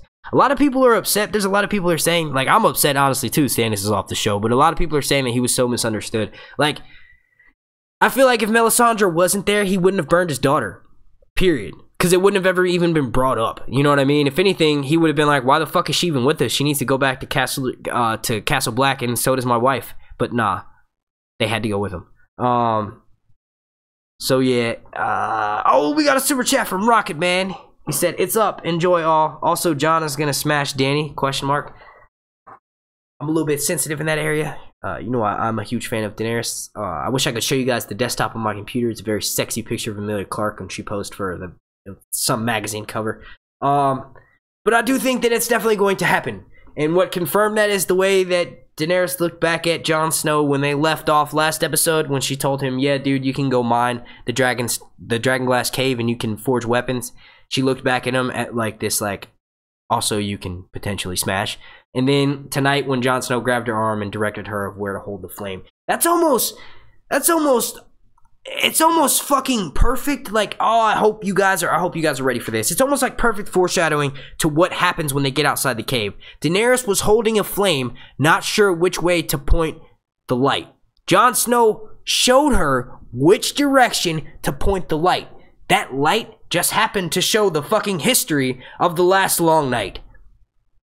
Daenerys has the fire, she doesn't know where to point it. She's pointing it at King's Landing. Jon Snow will direct her to the direction of where she needs to hold the light. The North.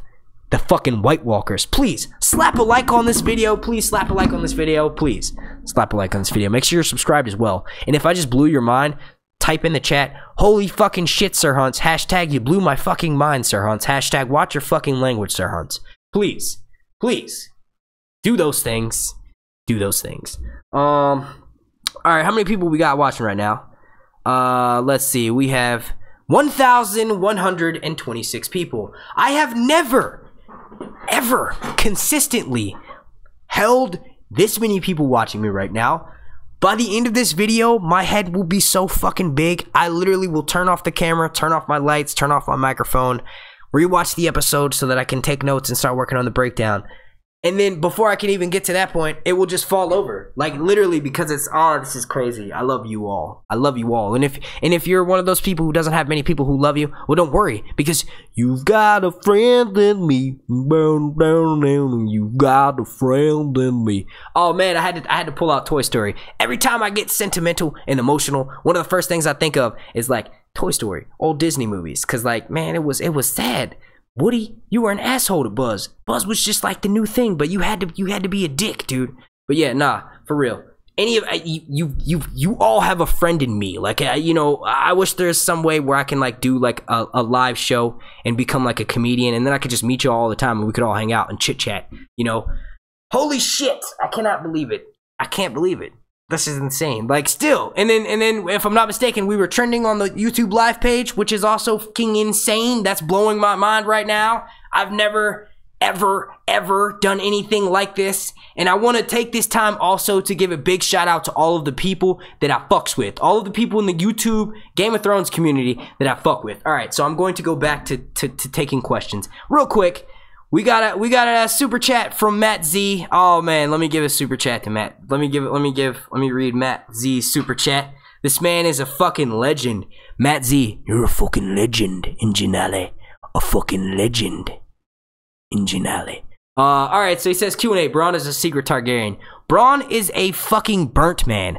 Bronn, I think, is severely burnt. Thank you for the super chat, by the way, but I think Bronn is a severely burned victim. He's going to be looking like Tyrion Greyjoy's arm, just like a soldering mess. And you know what? You can cure grayscale, which makes you look like a fucking like a stone bastard, but you can't heal burns. I guess you can. You know what? Sandor's half burned, man. Bronn will become fully burned, man. And you know what? I will laugh my ass off if Bronn isn't burned. He ends up surviving this. And then when Daenerys in that episode 5 preview says, I'll let you live if you bend the knee, motherfucker, because those are definitely Lannister soldiers that are still alive. I zoomed in, and those are Lannister soldiers.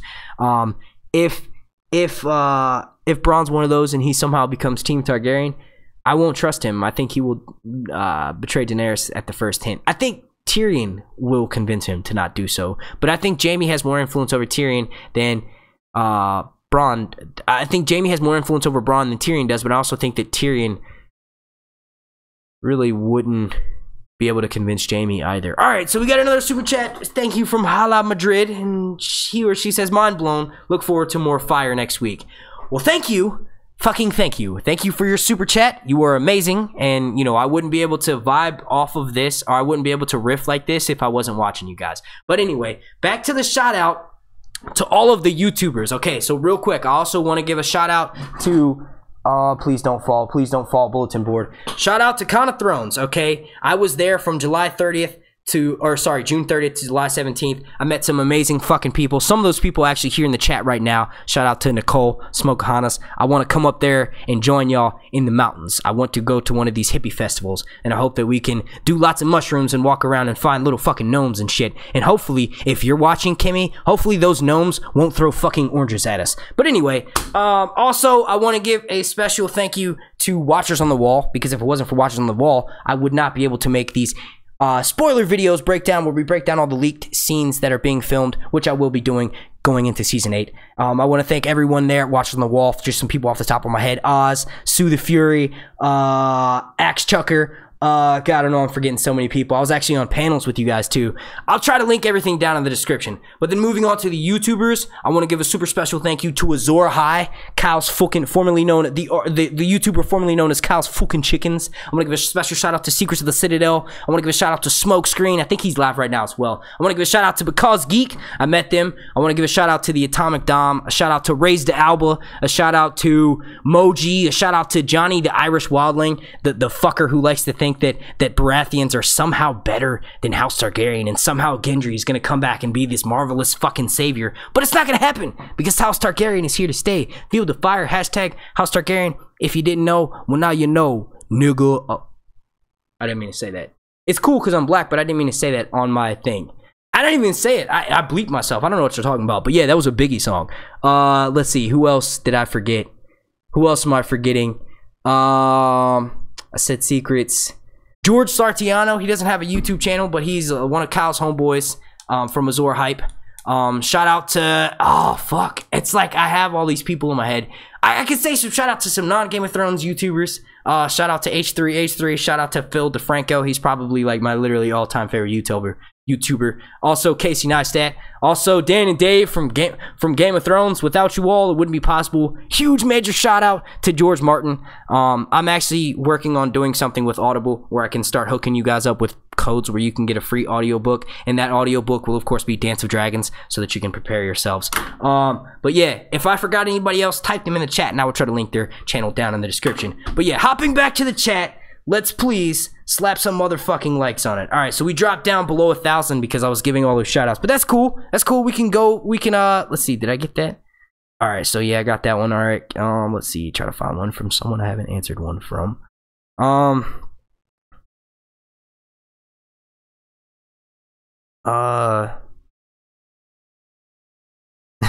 We got a super chat from Matt Z, and he says, because Geek is easy on the eyes. Yes, she is. I don't want to, yes, she is. Q&A. Let's start getting some questions flowing. Let's see, Q&A. The only knees bending will be Dany's. Don't say that. Don't say that. But that does lead me into thinking, okay, wait, we got one there. Q&A. Arya's look to Littlefinger. Oh yeah, I actually wrote, I had that in my notes, but I missed it.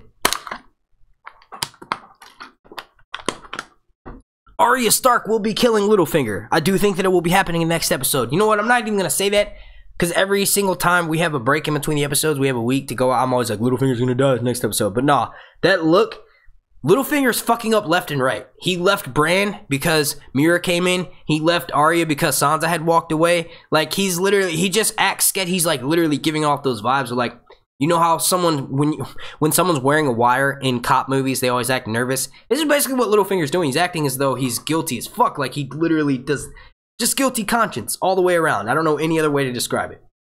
Littlefinger is doomed. I just got a weird notification on my phone. I've never seen these before. Oh, we got some PayPal donations. Holy shit. Let me jump on these. Let me see if there's any questions with these PayPal donations. Give me 1 second.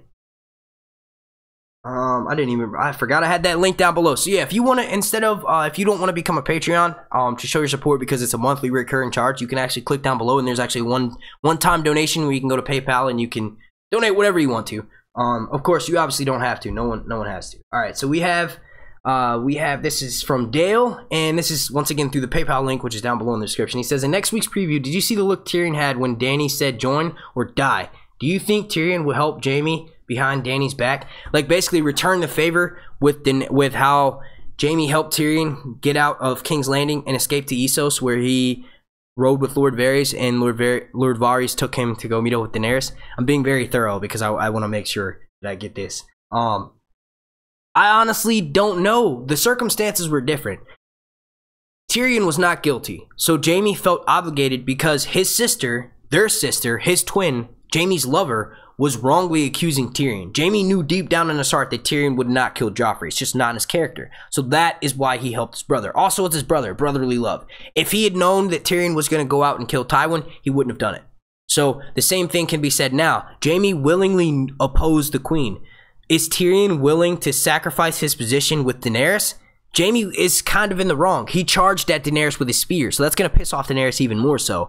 I don't think that Jaime was one of those soldiers that was kneeling, because when I zoomed into the armor, no one had that like golden Lannister hair, but I also need to go back and rewatch. So I don't think that Tyrion will help Jaime. Like, he won't go behind Jaime's back, or he won't go behind Daenerys' back. He will try to help Jaime out front. He'll be in the open with it. He'll say, look, Dany, he's a good dude. He'll obviously try to preach the same case that he did for Jon Snow. Like, look, he's a good dude. Like, yes, he killed your father, but if he hadn't have killed your father would have killed millions of people. Or yeah, you know, a shit ton of people in King's Landing. He would have burned everyone with wildfire. So I don't think Tyrion is foolish enough to go behind Daenerys' back to help Jaime, if that answers your question. I think it's more of that Tyrion will try to help Jaime as much as possible in front of Daenerys.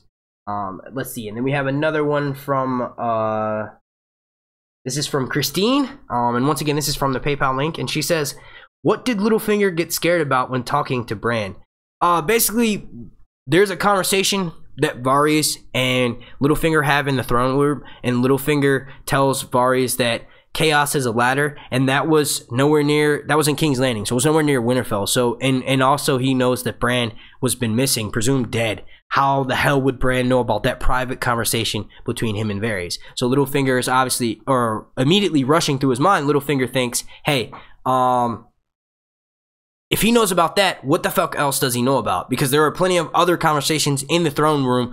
He grabbed Ned's throat, okay, and held a knife to the dagger around that area. So if Bran saw that moment where he said chaos is a ladder, he said chaos is a ladder. That's the best I can do. Chaos is a ladder. Basically, in that moment, what else has Bran seen? So that's what he was worried about. All of the information and the knowledge that Bran knows, if he knows, you know, about the chaos is a ladder moment. Then we have another one from someone named Christy, not Christine. She says, that was the best dragon battle scene. Finally getting to do what they are meant for. And I could not agree with you more, madam. I literally could not agree with you more. I was disappointed the first 3 episodes. I'm like, why the fuck are the dragons being underutilized? Other than when Drogon flew over, and a lot of people have been wondering if that was Drogon that flew over Jon when Jon said, I'm not a stack. Yes, it was definitely Drogon. Even if it might have looked smaller, the color is black. It's Drogon. Drogon's supposed to be like a reincarnation of Balerion the Black Dread. My cat's middle name. But we call him Newbie for short. So yeah, he didn't even get that. His full name. His name is Anubis Balerion Dread. And there's like a black put in there too, because that also goes to Sirius Black from Harry Potter, who's like my favorite character from the novels of Harry Potter. Not since I've rewatched the movies, but from the novels, because he was the one that turned into a fucking wolf. And I was like, I was all about some wolves. That's why my like emoji symbol is a fist with a wolf. Oh, wait, let me switch that around. There we go. But yeah, I could not, like I said, I was a little bit disappointed they hadn't used him yet, but I knew that we were going to be building to this insane moment because we've seen from like the second trailer that there was going to be a Field of Fire 2.0. We know there was going to be a Field of Fire 2.0, and they did it. Watched on the Wall actually brought up this article where basically these people were allowed on the set. We were told that the dragons were going to be the size of 747s, and that also the budget for the dragons has basically doubled since it was last year. And let's see.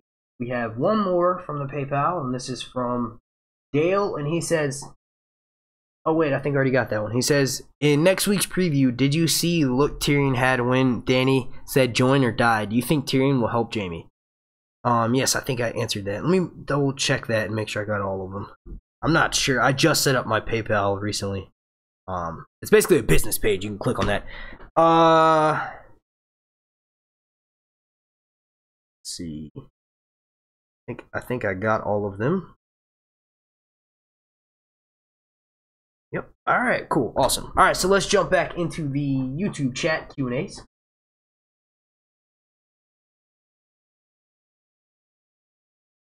All right. So let's see if I can just pick one up from off my screen. Q&A, why do people still think that Dany and Jon can't get together? Just because she's his aunt? Like, get with the Game of Thrones logic, people. Haven't you been paying attention?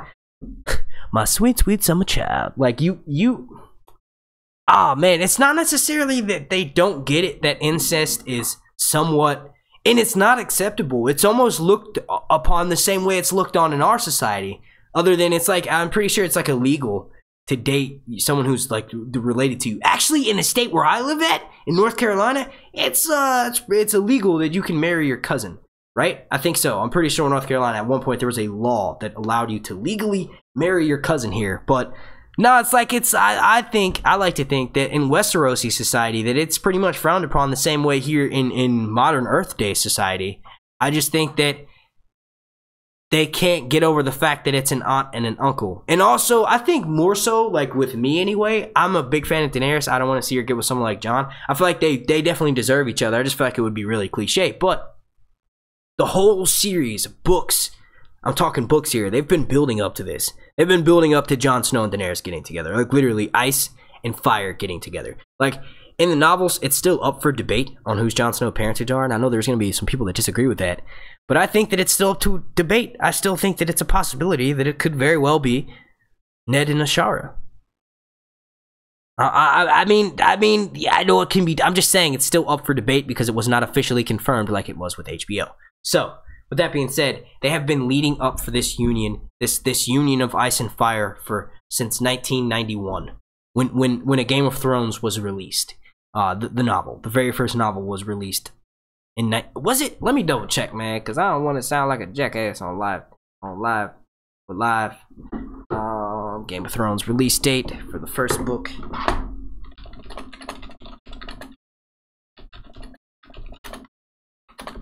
Alright, I know someone's probably already typed in the chat, but I want to look. Oh, August 1996. Okay, I'm sorry, not 1996, 1991. So this union has been building up for almost 21 years. Actually, 21 years exactly, because it was the anniversary of Game of Thrones first releasing. So I should know that even more. I retweeted that status. I think the main point, yeah, like with me, I have a fan with it because I'm a Daenerys fan and I don't necessarily want her to be with Jon Snow. Although I do think they're deserving of each other. I just felt like it would be a little bit too cliche. They'd never met each other, and then all of a sudden within the last 2 seasons, which is technically a season and a half because it's only 13 episodes, they're supposed to fall in love and get together. When him and Ygritte, that took almost a full season to mature into something, into what it was. So I think that could be the problem with it. And it's just easier, instead of digging that deep, it's just easier to say, yo, on a surface level, it's like their aunt and nephew. I don't think that that's, I don't really know how to describe it, but I don't think that that's going to stop them. I think what may stop them, what may make them sort of hesitate is just the fact that I don't know, that maybe they don't have equal respect for each other yet. I don't know if that's gonna, I think they might end up hooking up before they even find out. So like Jon doesn't find out about his lineage until afterwards. That honestly, that would be one of the really funny scene I could potentially see going down on Game of Thrones. Let's see, we've been streaming for 1 hour and 42 minutes. We are getting at that point, folks.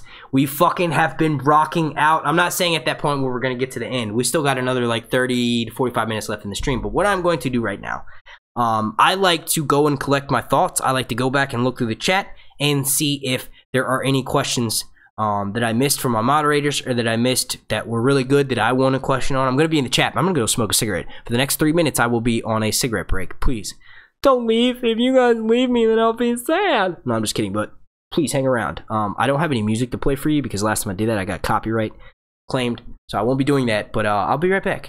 I'll be right back. I will be in the chat. Like I said, I'll be in the chat. I'm going to go smoke a cigarette. And then for the last 45 minutes, we'll be doing straight shenanigans. So please, let's try to keep it. Let's see.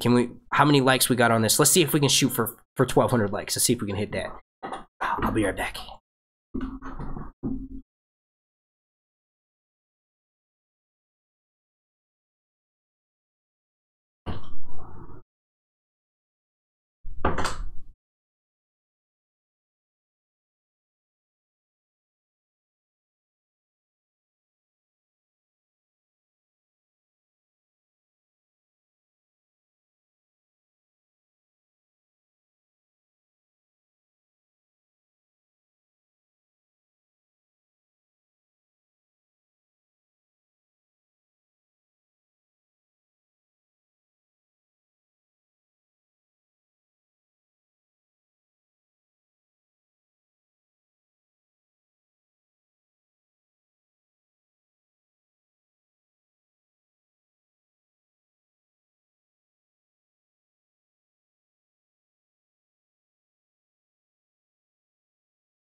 Oh man, alright, Sir Hunts is back. We are back. Cool. Alright, so now this is like, I'm basically going to flirt with you guys for the next 10 or 20 minutes, and then I will be hopping off to work on my breakdown. So yes, y'all start loading me with some questions. Load me with some questions.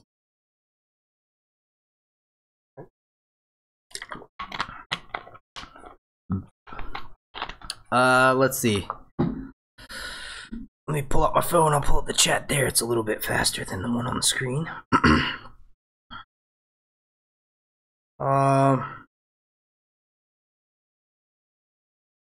Mary Bell D says, "Can you answer my question?" Just retype it, and I will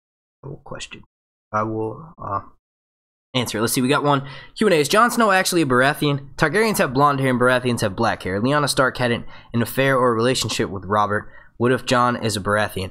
Lyanna Stark did not have an affair with Robert. She didn't like him. They were betrothed to each other, but they did not really have a relationship. Not an existing one that's mentioned in the books. It's never mentioned like Lyanna thought Robert was cute or anything like that. So no. I do think that it's interesting the fact that Jon Snow does have black hair. I think black hair, if I'm not mistaken, that gene, and actually it's kind of brown because there was a close-up when he was on Dragonstone where it was like probably the most well-lit we've ever seen Jon Snow. Here's a question for y'all. Arya came back with a fucking Jersey Shore style tan because she was in Bravos, which is like south and also east. You think Jon Snow's gonna come back with a tan to Winterfell, like he's gonna fight the Night King with a tan? But yeah, we saw it well lit, and his facial hair was, his mustache was blonde. But I think it's the more dominant gene. You know, it is more dominating than with blonde. Like usually, like my mom was born with bleach blonde hair. My dad, he's obviously a black man, and he's light skinned, but his hair was still brown, like dark brown black. So that is what mostly took over. There are some arm hairs and some armpit hairs that are blonde on me. So I think with Jon Snow, it'd be interesting to see if his pecker hair is white, like like silver, like Daenerys. Maybe that's the case. I just think that the black of hair gene is something that's interesting, and it's something to think about, but I don't think that's the case. I don't think that Lyanna is Robert's son. And then a lot of people also say to that because Lyanna said, "Promise me," and then she mentioned Robert's name, and I think she was just saying that Robert will kill him, like if he finds out that it's Rhaegar's son. Let's see, another Q&A. Let's see if Mary Valdez, did you type back your question? She said, "Slave to the habit." I'm gonna scroll back up and see if I can find her question. I haven't seen it, so I'll grab another one real quick. Kyle Winchester, Q&A, do you think Bran's new cold demeanor will stay forever, or do you think he'll get back to kind of being himself at least a little at some point? I was honestly concerned about that too. I think what may help, and I thought Arya was going to be the one who was cold monster machine girl who didn't have any emotions. It's Bran, and I think it's wise that Bran has basically took on this so much information, it's basically made him null to emotions. I do think that maybe if he can sort through some of this data and, you know, maybe separate his own personal memories from all of what he's been given, you know, he does seem to be able to focus and hone those abilities when a person walks into the room, because then he can look through their past. I think what may help is if he's just able to spend more time developing his gifts and his abilities. Like, maybe what will make him focus more is if he's finally able to talk to Jon Snow and get that off his chest, and he's talking to Arya, gets that off her chest about the stuff they knew about her. He talked to Sansa, got the stuff, all this. Maybe if he just starts to unload some of the information and they start to move towards the track of forming an actual army that can combat the White Walker threat, maybe he'll be able to focus a little bit more. And I think if he's able to focus his abilities and hone in on his powers, he may be a little bit more back to the Bran that we knew, which honestly, that can be argued that we haven't really seen where I mean, no, that's not the case. We did with Hodor. I mean, I think if he's able to focus a little bit more, we may see more of Bran come back. Let's see. My phone just dropped to 5%, so it wants to go dark after that. Let me go ahead and plug it in. Let's see. Mary, did you type your question again? Q&A, do you think it was hypocritical of Jaime to be so horrified when Daenerys burning his soldiers, but did not have a problem with killing the Tyrell army? I think with Jaime, he basically got a flashback to the Night King. The Night King wanted to burn everything. Daenerys is burning everything. So that made him horrified in the same way that Jaime was horrified. It's like dead House Lannister soldiers everywhere. Obviously, there were Tyrell's mixed, or sorry, there were Tarly soldiers mixed in there as well, but it was more as like their house was being destroyed. Tyrion and Jaime both knew that that was the last army they had. You know, that army was formed by Tywin, so it was supposed to be somewhat of a threat, you know, and they're just getting wiped out. So I think the fact that Jaime had a PTSD moment where he flashed back to the Night King actually saying that he was going to burn everyone, here Daenerys is doing what he said he was going to do. And she's not using wildfire, she's using one of her dragons. She has 2 more of these. So it's just like the threat is becoming real. You know, like I find myself rooting for the Lannisters against the Dothraki. I find myself rooting for Daenerys against anyone. But if it's a Lannister versus a Dothraki, I'll find myself voting for Jaime, rooting for Jaime more so than the Dothraki soldier. I have more of a connection with Jaime. We've seen Jaime go through changes. Oh, that was a terrible David Bowie impression. All right, let's see.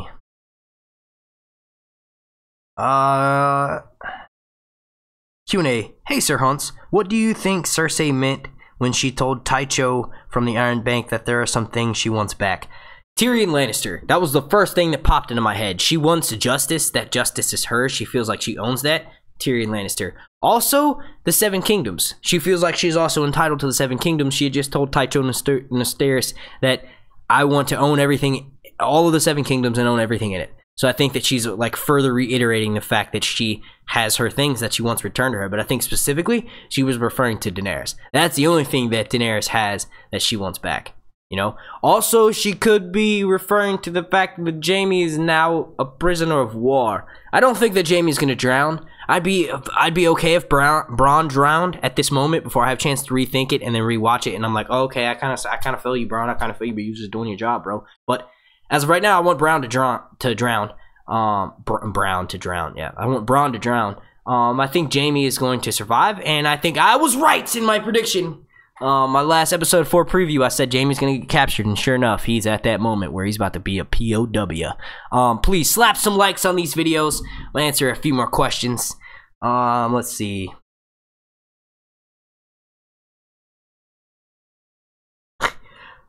Lisa said, if Jon's pecker hair was silver, wouldn't he have asked something? Wouldn't someone have asked about that? Yeah, probably. We did get the comment that he's got a tiny pecker, and that's actually like canonically accurate. Like Dan and Dave confirmed that. They said that Jon Snow was a tiny penis because if he had a huge ding dong, it wouldn't make too much sense. He'd have one too many up on too many characters.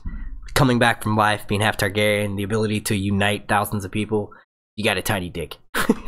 You see how that worked with Hitler? Like with Hitler, it turned him into this fucking tyrannical dictator. And with Jon Snow, it made him a uniter of people, you know? Let's see. Q&A. Do you think that there is a slight chance that Dickon was the one that saved Jaime? I've been debating with that back and forth in my head. I'm not really sure who that was that saved him. I initially think it's Bronn because the clothing looks similar to Bronn's, but I do need to rewatch that.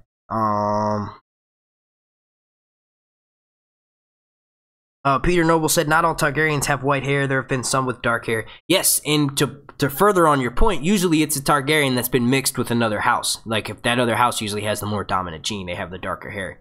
There are also some Targaryen bastards who have silver hair, like Bloodraven. He has silver hair. Brynden Rivers, he's a bastard from the Riverlands. So, you know, and he's also got silver hair. Trying to think. Bittersteel had brown hair, so that's not a good example.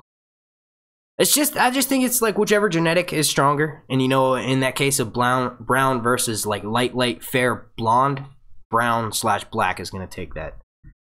Lyanna had brown hair. And you can see Jon Snow's hair is kind of light. Q&A, is Jaime Lannister alive? Yes, he is. Like, you would think that with his... Why the fuck was no one wearing a helmet? All of the main actors are in a battle scene and no one's got a fucking helmet on. If Jaime had been thrown into the lake with his helmet on, he might have drowned. He might have drowned before Daenerys could fish him out. We know he's going to be fished out. We know the battle ends very quickly after that. We'll likely have the picking up with Daenerys making these bastards kneel. The question is that... Will she allow Jaime to even have that chance? Jaime's like the most valuable asset she has right now. One would think she could make Cersei bend to her will by the fact that she has Jaime. Cersei let go of her children, Tommen, so fucking quickly. But she also came back when she got the vengeance against the Sand Snakes. So it's almost like, you know, it was foreshadowing when Cersei said, I want to get back a few things. That's foreshadowing to Jaime as being one of those things. It's like, I don't know if she's going to give Jaime the chance to kneel. I think that Tyrion will ask her to, but Jaime's too big of a risk to backstab her. And I think the icing on the cake to sort of seal Jaime's fate as being a POW is that he killed her father. Not almost, he did. He stabbed her father and then slit his throat to make sure that he wouldn't come back because he kept saying he was a dragon. Oh man, we got so much to talk about. Like, so much stuff still, and here we've been talking for an hour and 57 minutes and 58 minutes, and we still have much more things to talk about. Game of Thrones is an amazing TV show. Game of Thrones is like my life, has been for the past 3 years, and will continue to be for the next year that we're waiting for season 8. So please slap a like on this video, make sure you're subscribed, and go ahead and turn your notifications on so that way you can be entertained throughout the long night. Let's shoot for a goal of, we're still at that goal of 1,200. I don't know if we broke that goal of 1,200 likes, but if we haven't, please go ahead and slap some more likes on it. Let's see, we got a Q&A. Did Jon bend the damn knee in the cave?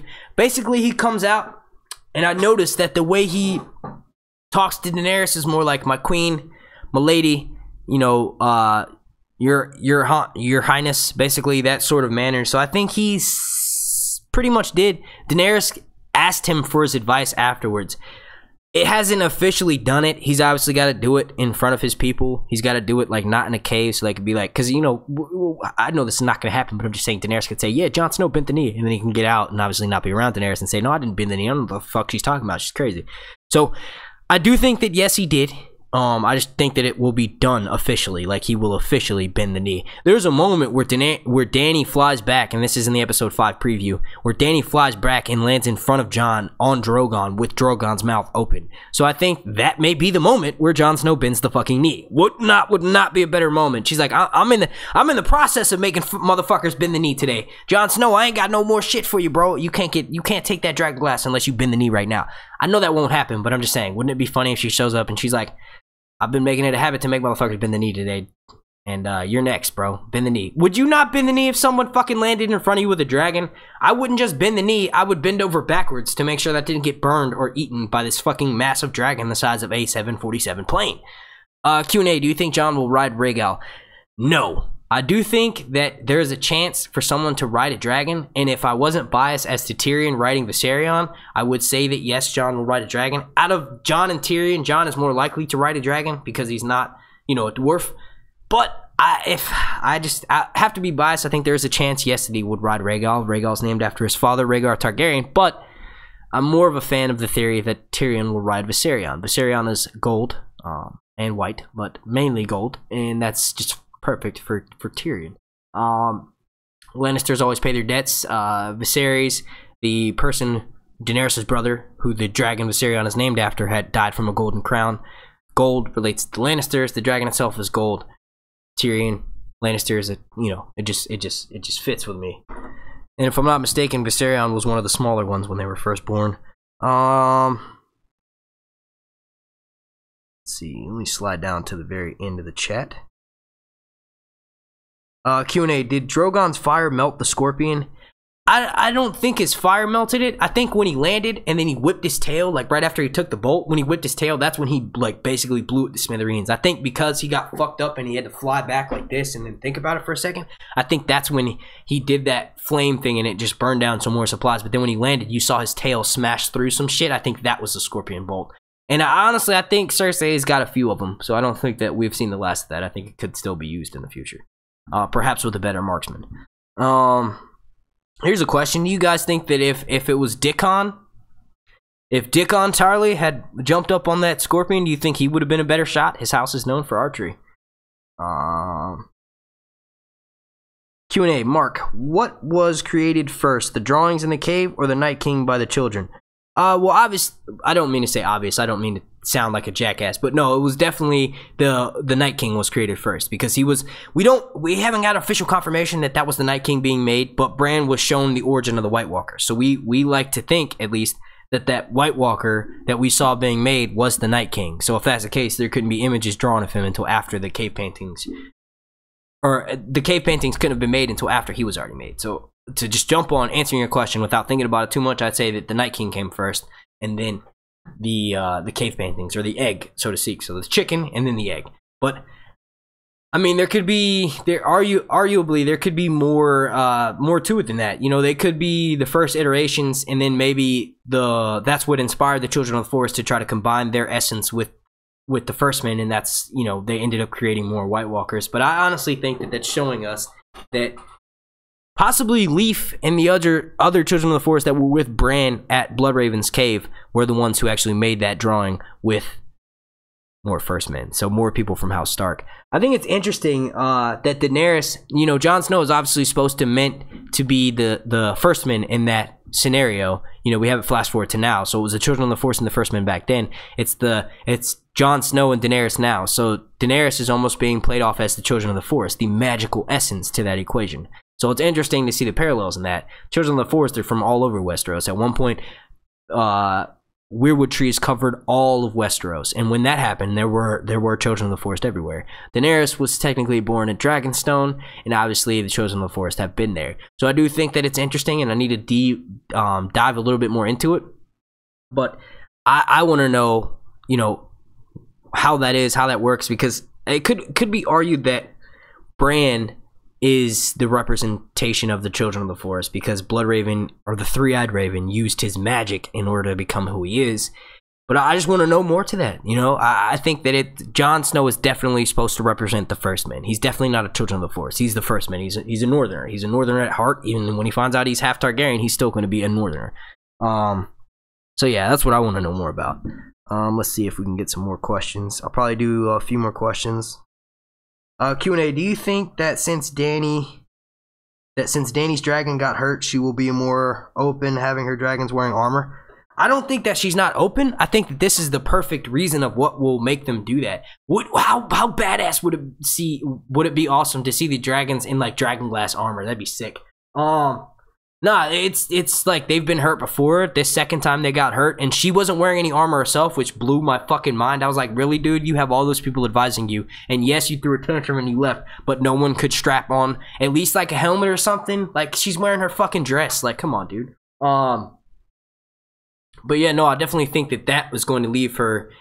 You know, that'll make someone bring up that idea of let's armoring up Drogon. Let's at least give him more armor on his front breastplate covering his shoulder. Maybe we'll even get to see a dragon helm. That would be fucking dope. You see Drogon in a helm. That would make me...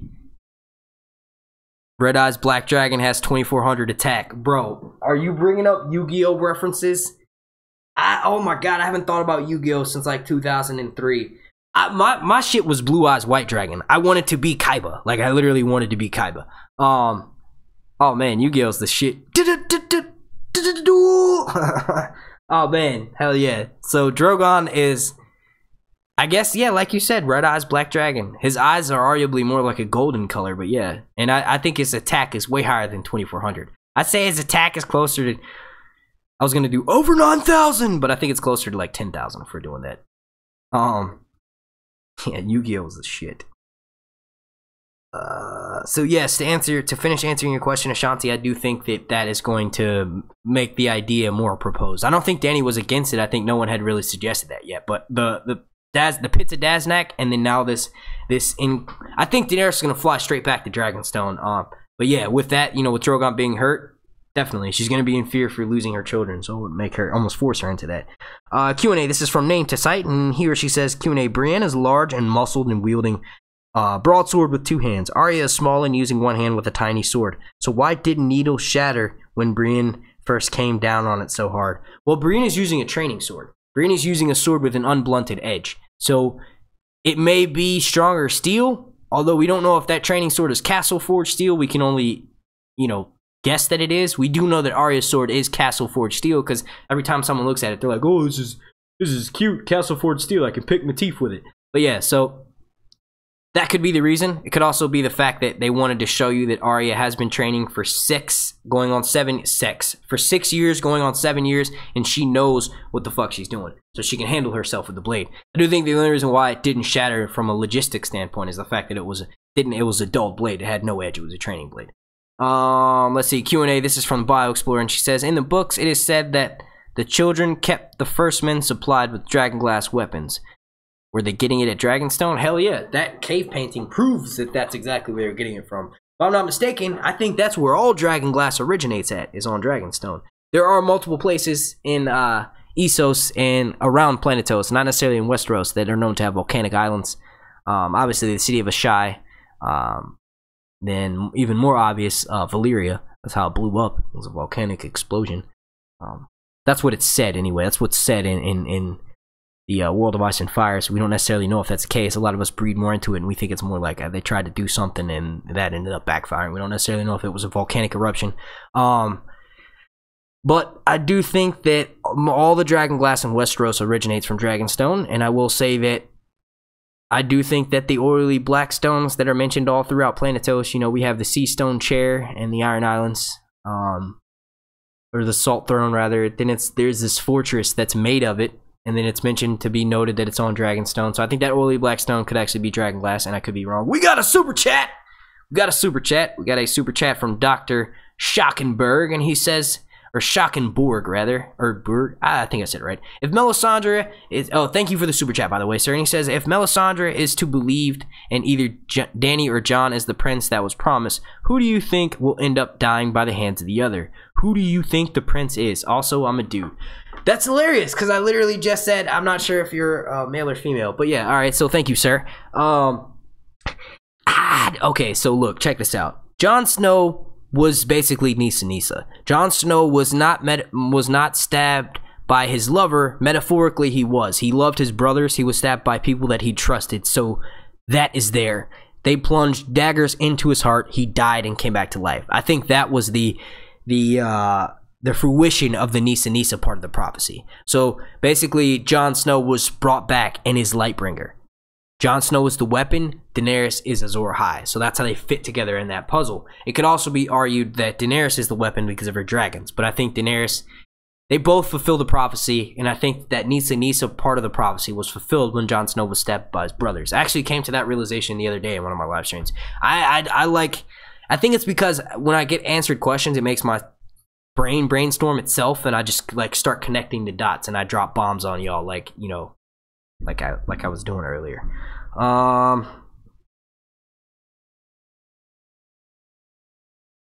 Let's see. Q&A. Why do you think in the preview? Damn, where did that go?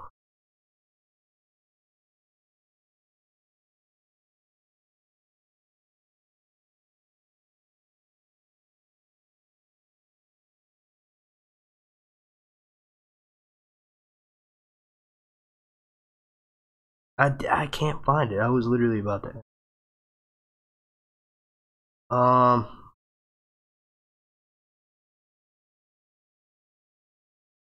Why was Sansa looking at Arya with fear? And that is from Vivian Iki. I hope I said your last name right. I think that was, you know, we can look into the after the show. Dan and Dave said that it's scary to think that Arya's become that good at killing people. So that's exactly what that look on Sansa's face was, which was basically, holy shit, the bitch is crazy. She can kill all these people. What the fuck has she done? She was mentioning how she had a list. She has killed several people on the list, or she didn't say she killed them, but she said they were dead. So this leads me to believe that they were killed by her. And she's just worried about that. She knows that Arya's gone down a dark path, which is why I thought Bran would gift Arya with Dark Sister that Meera had taken. I wanted to see Arya, Meera, Brienne, and fucking Lyanna Mormont duel it out, dude. I thought that they would be in the courtyard, and I thought that they would all be fighting, and we'd have this grandiose, full-on Brienne teaching everyone. Brienne and Arya would be the weapons masters that taught them how to fight. But I just thought we would see that, and I thought it would inspire Sansa to want to go pick up the sword. I don't think Sansa will ever want to pick up the sword, if not for confirmation of the fear that she could potentially turn out like Arya. Sansa, you lost like a 1.5 with me. Now you've been gaining so many that 1.5 is not gonna make or break our relationship of how much I like the character. But I will say that, you know, it was basically just she's afraid of who Arya's become. How far has she gone down?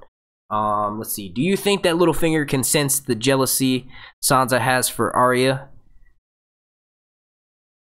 That's an interesting question. It's a really good question. I think that could be brought into play. Like, basically, Littlefinger was playing on the relationship between Jon and Sansa, and Jon technically being a bastard. If Sansa fucks up and shows that her and Arya don't necessarily get along, although when Peter first told Sansa the story of how the Hound's face got burned, Arya was present, and Peter likely sensed that they didn't exactly get along when they were children. If he does, that will be the final straw. You saw Arya's look towards him, so if Peter does anything stupid like that, like backsteps or try to play on the emotions between Sansa and Arya, he's gonna get fucked. That's just gonna be his nail in the coffin. And I see that we got a super chat from a moderator. Thank you, Peter the Noble. Thank you, sir. Everyone smash that like button and subscribe to show your support. Hell yeah, we have 715 people watching right now, and I don't know if we hit the goal yet, but can we hit a goal of, let's say, 1,250 likes? I don't know if we have enough. I don't know if we have likes, that many likes, but if not, let's hit that goal. I will be taking about 2 more questions.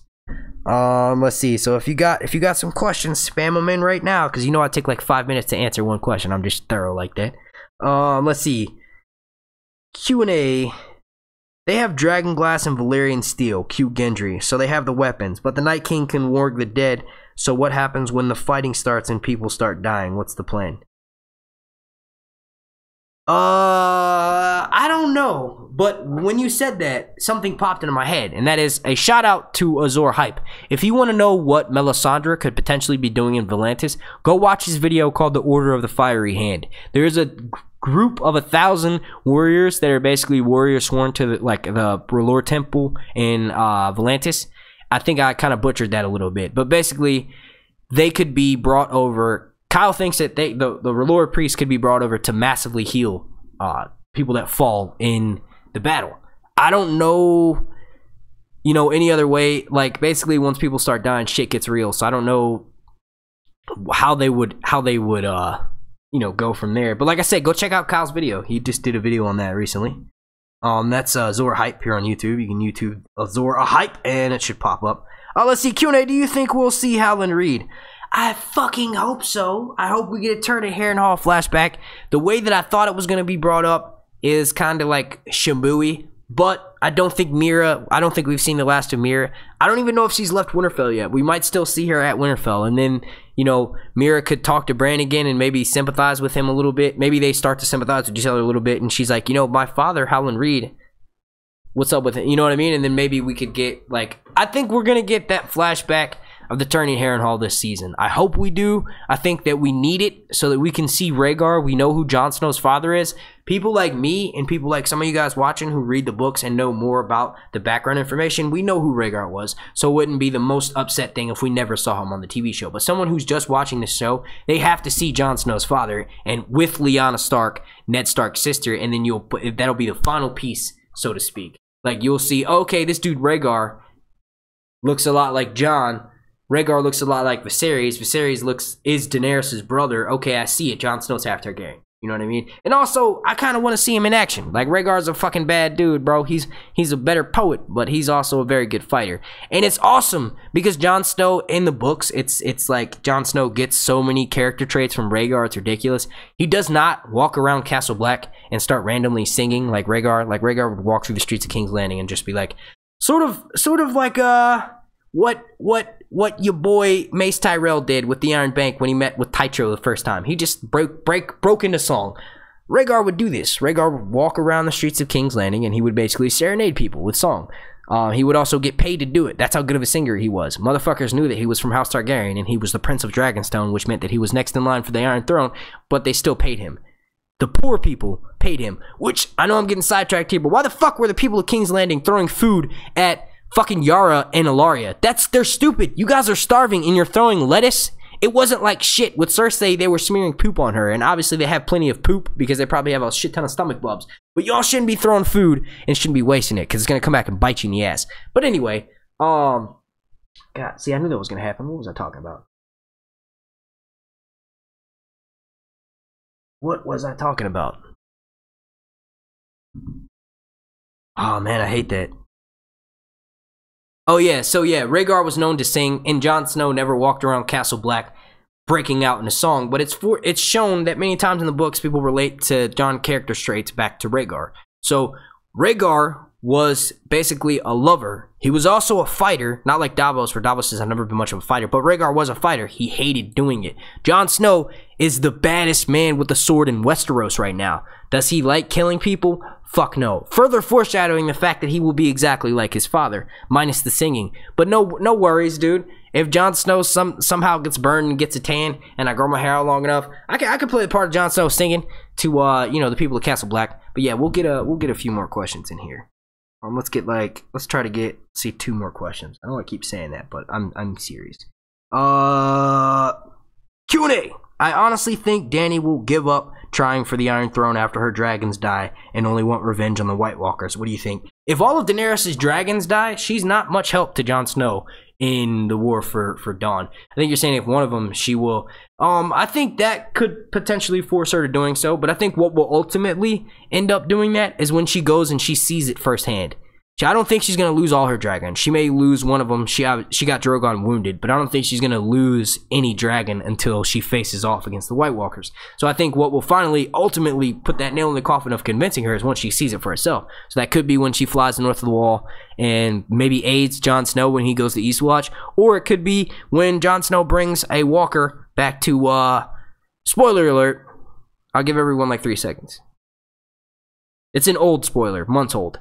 So back in like fucking December of last year, there was some concept art that leaked for like the final moment of season 7.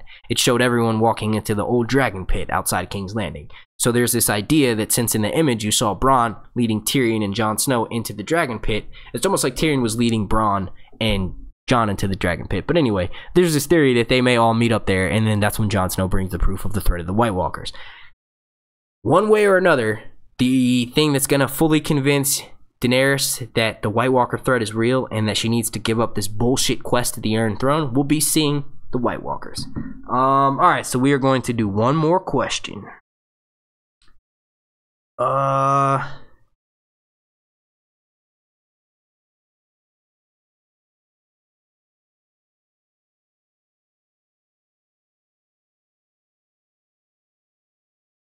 Oh shit, we got a super chat from Matt Z. Thank you, sir. And he says in the preview, Varys is telling Tyrion she needs to make her listen. What's going on there?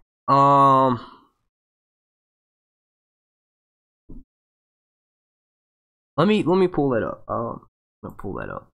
See if it's been uploaded to YouTube yet. I'm sure HBO has already uploaded it. Yes, they have. Alright, so I'm going to do this.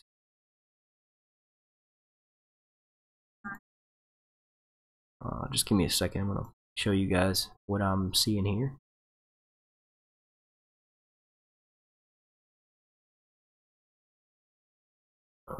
Okay, drop this out down here. I think right there, that'll work.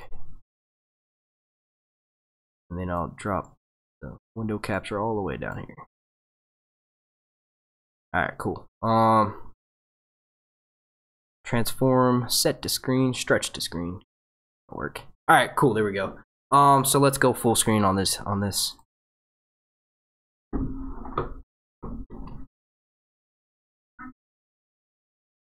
Alright, cool, so you guys can see it.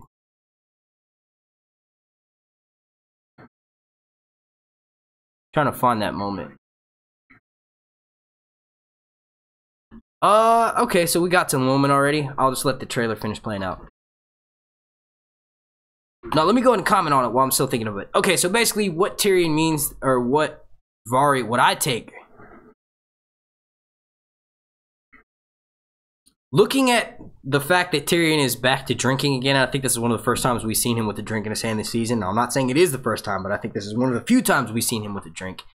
This is obviously at a moment where they've got some downtime, where Daenerys is gone. She's won the Field of Fire 2.0. She is potentially heading off to make her next move. That next move could be flying directly towards King's Landing and killing innocent people. Tyrion has been advising against this. Jon has been advising against this. Varys has been advising against this. I think this is exactly what Varys is doing. Is he's advising Tyrion that they somehow need to make Daenerys listen to them when she doesn't need to do this next rash step, which would likely be flying directly into King's Landing and killing Cersei, removing her forcibly from the throne. And in doing that, she will likely melt half of King's Landing. So they want to advise her against doing that. That's what I think. I'll check the chat in a second. I can't see anything other than the YouTube preview. So let's continue.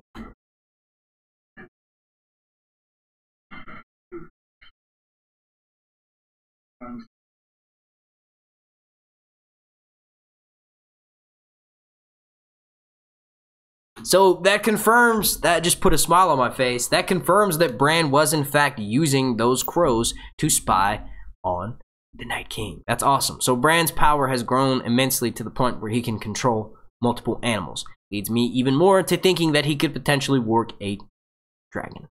Alright, so we'll do one more question just for the hedge of it. And let's go back to this. Yes, we will do one more question. So who's going to be that lucky last question that we answer in this breakdown? Let's go pull up my phone here. Let's pick a random question. I'm going to answer this one real quick, but it won't be the last question. It's from Ace Newland, and she said, is Bronn a reign? Like, basically, a reign of Castamere, someone who Tywin Lannister wiped out all of House Reign because basically they grew to rival the power of the Lannisters, and they got wiped out because of it. I don't think that he is a secret reign. I think he's exactly who he says he is. There's a lot of like secret theories that would work more so for the books.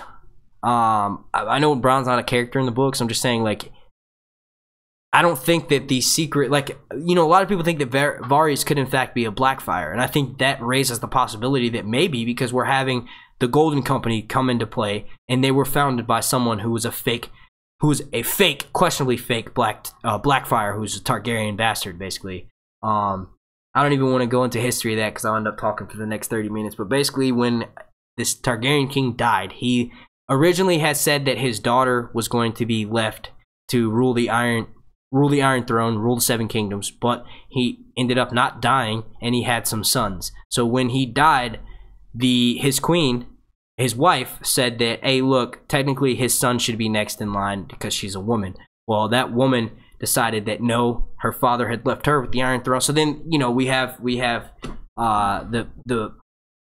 Blackfire rebellions are a cause of that. And this guy, Aegor, his company, Aegor Rivers, is or Aegor Bittersteel rather, he's going to be, his company, his sellsword company is going to be brought back into the picture. But I think a lot of those theories are just, they don't there's no time for that on the show, you know what I mean? But I think that would be an interesting plot twist where he comes back like, oh yeah, look, I've been helping you out, but I'm about to fuck you over finally because, you know, your father wiped out my entire house. Let's see, we got a Q&A from Lisa. Thank you, Miss Lisa. And she says, Q&A, will Dario bring food and backup from Slaver's Bay? I thought that Dario had hidden away on one of Daenerys' ships and that he was going to show back up and kind of a little bit screw up her plans. Not necessarily betray her, but just add some extra drama to the picture because now she can't look for a Lord of Westeros. Or now she can't, potentially one of the Lords of Westeros that she could be marrying is being taken out of the picture. I don't know how likely that is. I do think we'll see Dario Naharis. He's the actor that plays him, rather, Michael Usman. I do think we're going to be seeing him again. I don't know if it'll be in Westeros. We may see him again since Melisandre is going to Volantis, and she could, you know, maybe go to Slaver's Bay. The real question I have with Dario is if he stayed loyal to Daenerys, if it's still the Bay of Dragons, if he's ruling over Meereen just like she left him in charge of. I don't know if he is. I think he's a warrior, and like warriors aren't one to become like housebroken, which is basically she left him. You know, he acted like it didn't bother him, but we all know that it fucked with him. So that could just grow. That resentment can grow over time, and he could grow to be bitter. ended up betraying her in some sort of way. I would like to see him coming back into the picture in the way of like basically helping Daenerys, like he comes from out of nowhere, so sort of like a Deus Ex Machina, which he couldn't be because, you know, that's not the right literal definition there. But I do think that we haven't seen the last of Arya. I don't necessarily think that it's going to be to bring in more supplies, although it could be. I think we may see him again, but I don't think it'll be in helping Daenerys sort of way. I think we may see him when Melisandre goes to Meereen. And not the Blackfire Rebellion. Yeah, you're right. It was the prince, basically the, what is it, the rogue princess and the prince. It was the Dance of Dragons. I'm sorry, I didn't mean to do that, but you know what, if you do enough research, after the Dance of Dragons comes the Blackfire Rebellions. The root cause of that is the Dance of Dragons. No, they are not the same thing because there were multiple Blackfire Rebellions, but it's been a long night and I got a bright ass light in my face. So with that being said, I didn't miss a super chat. I think I got it. Let me go back and check. I'm pretty sure I got it. I saw someone that said that before. I thought I got the super chat though. If I did, I'm sorry, and I'm about to answer it right now. I thought it was the one from Lisa, and she was asking about Dario. Let's see.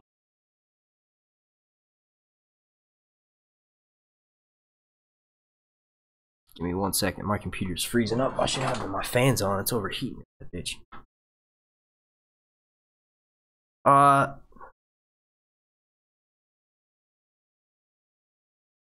Oh, well, yeah, God, I missed one from Matt Z. He said, I threw on my tux for the live stream. Hit that like and subscribe.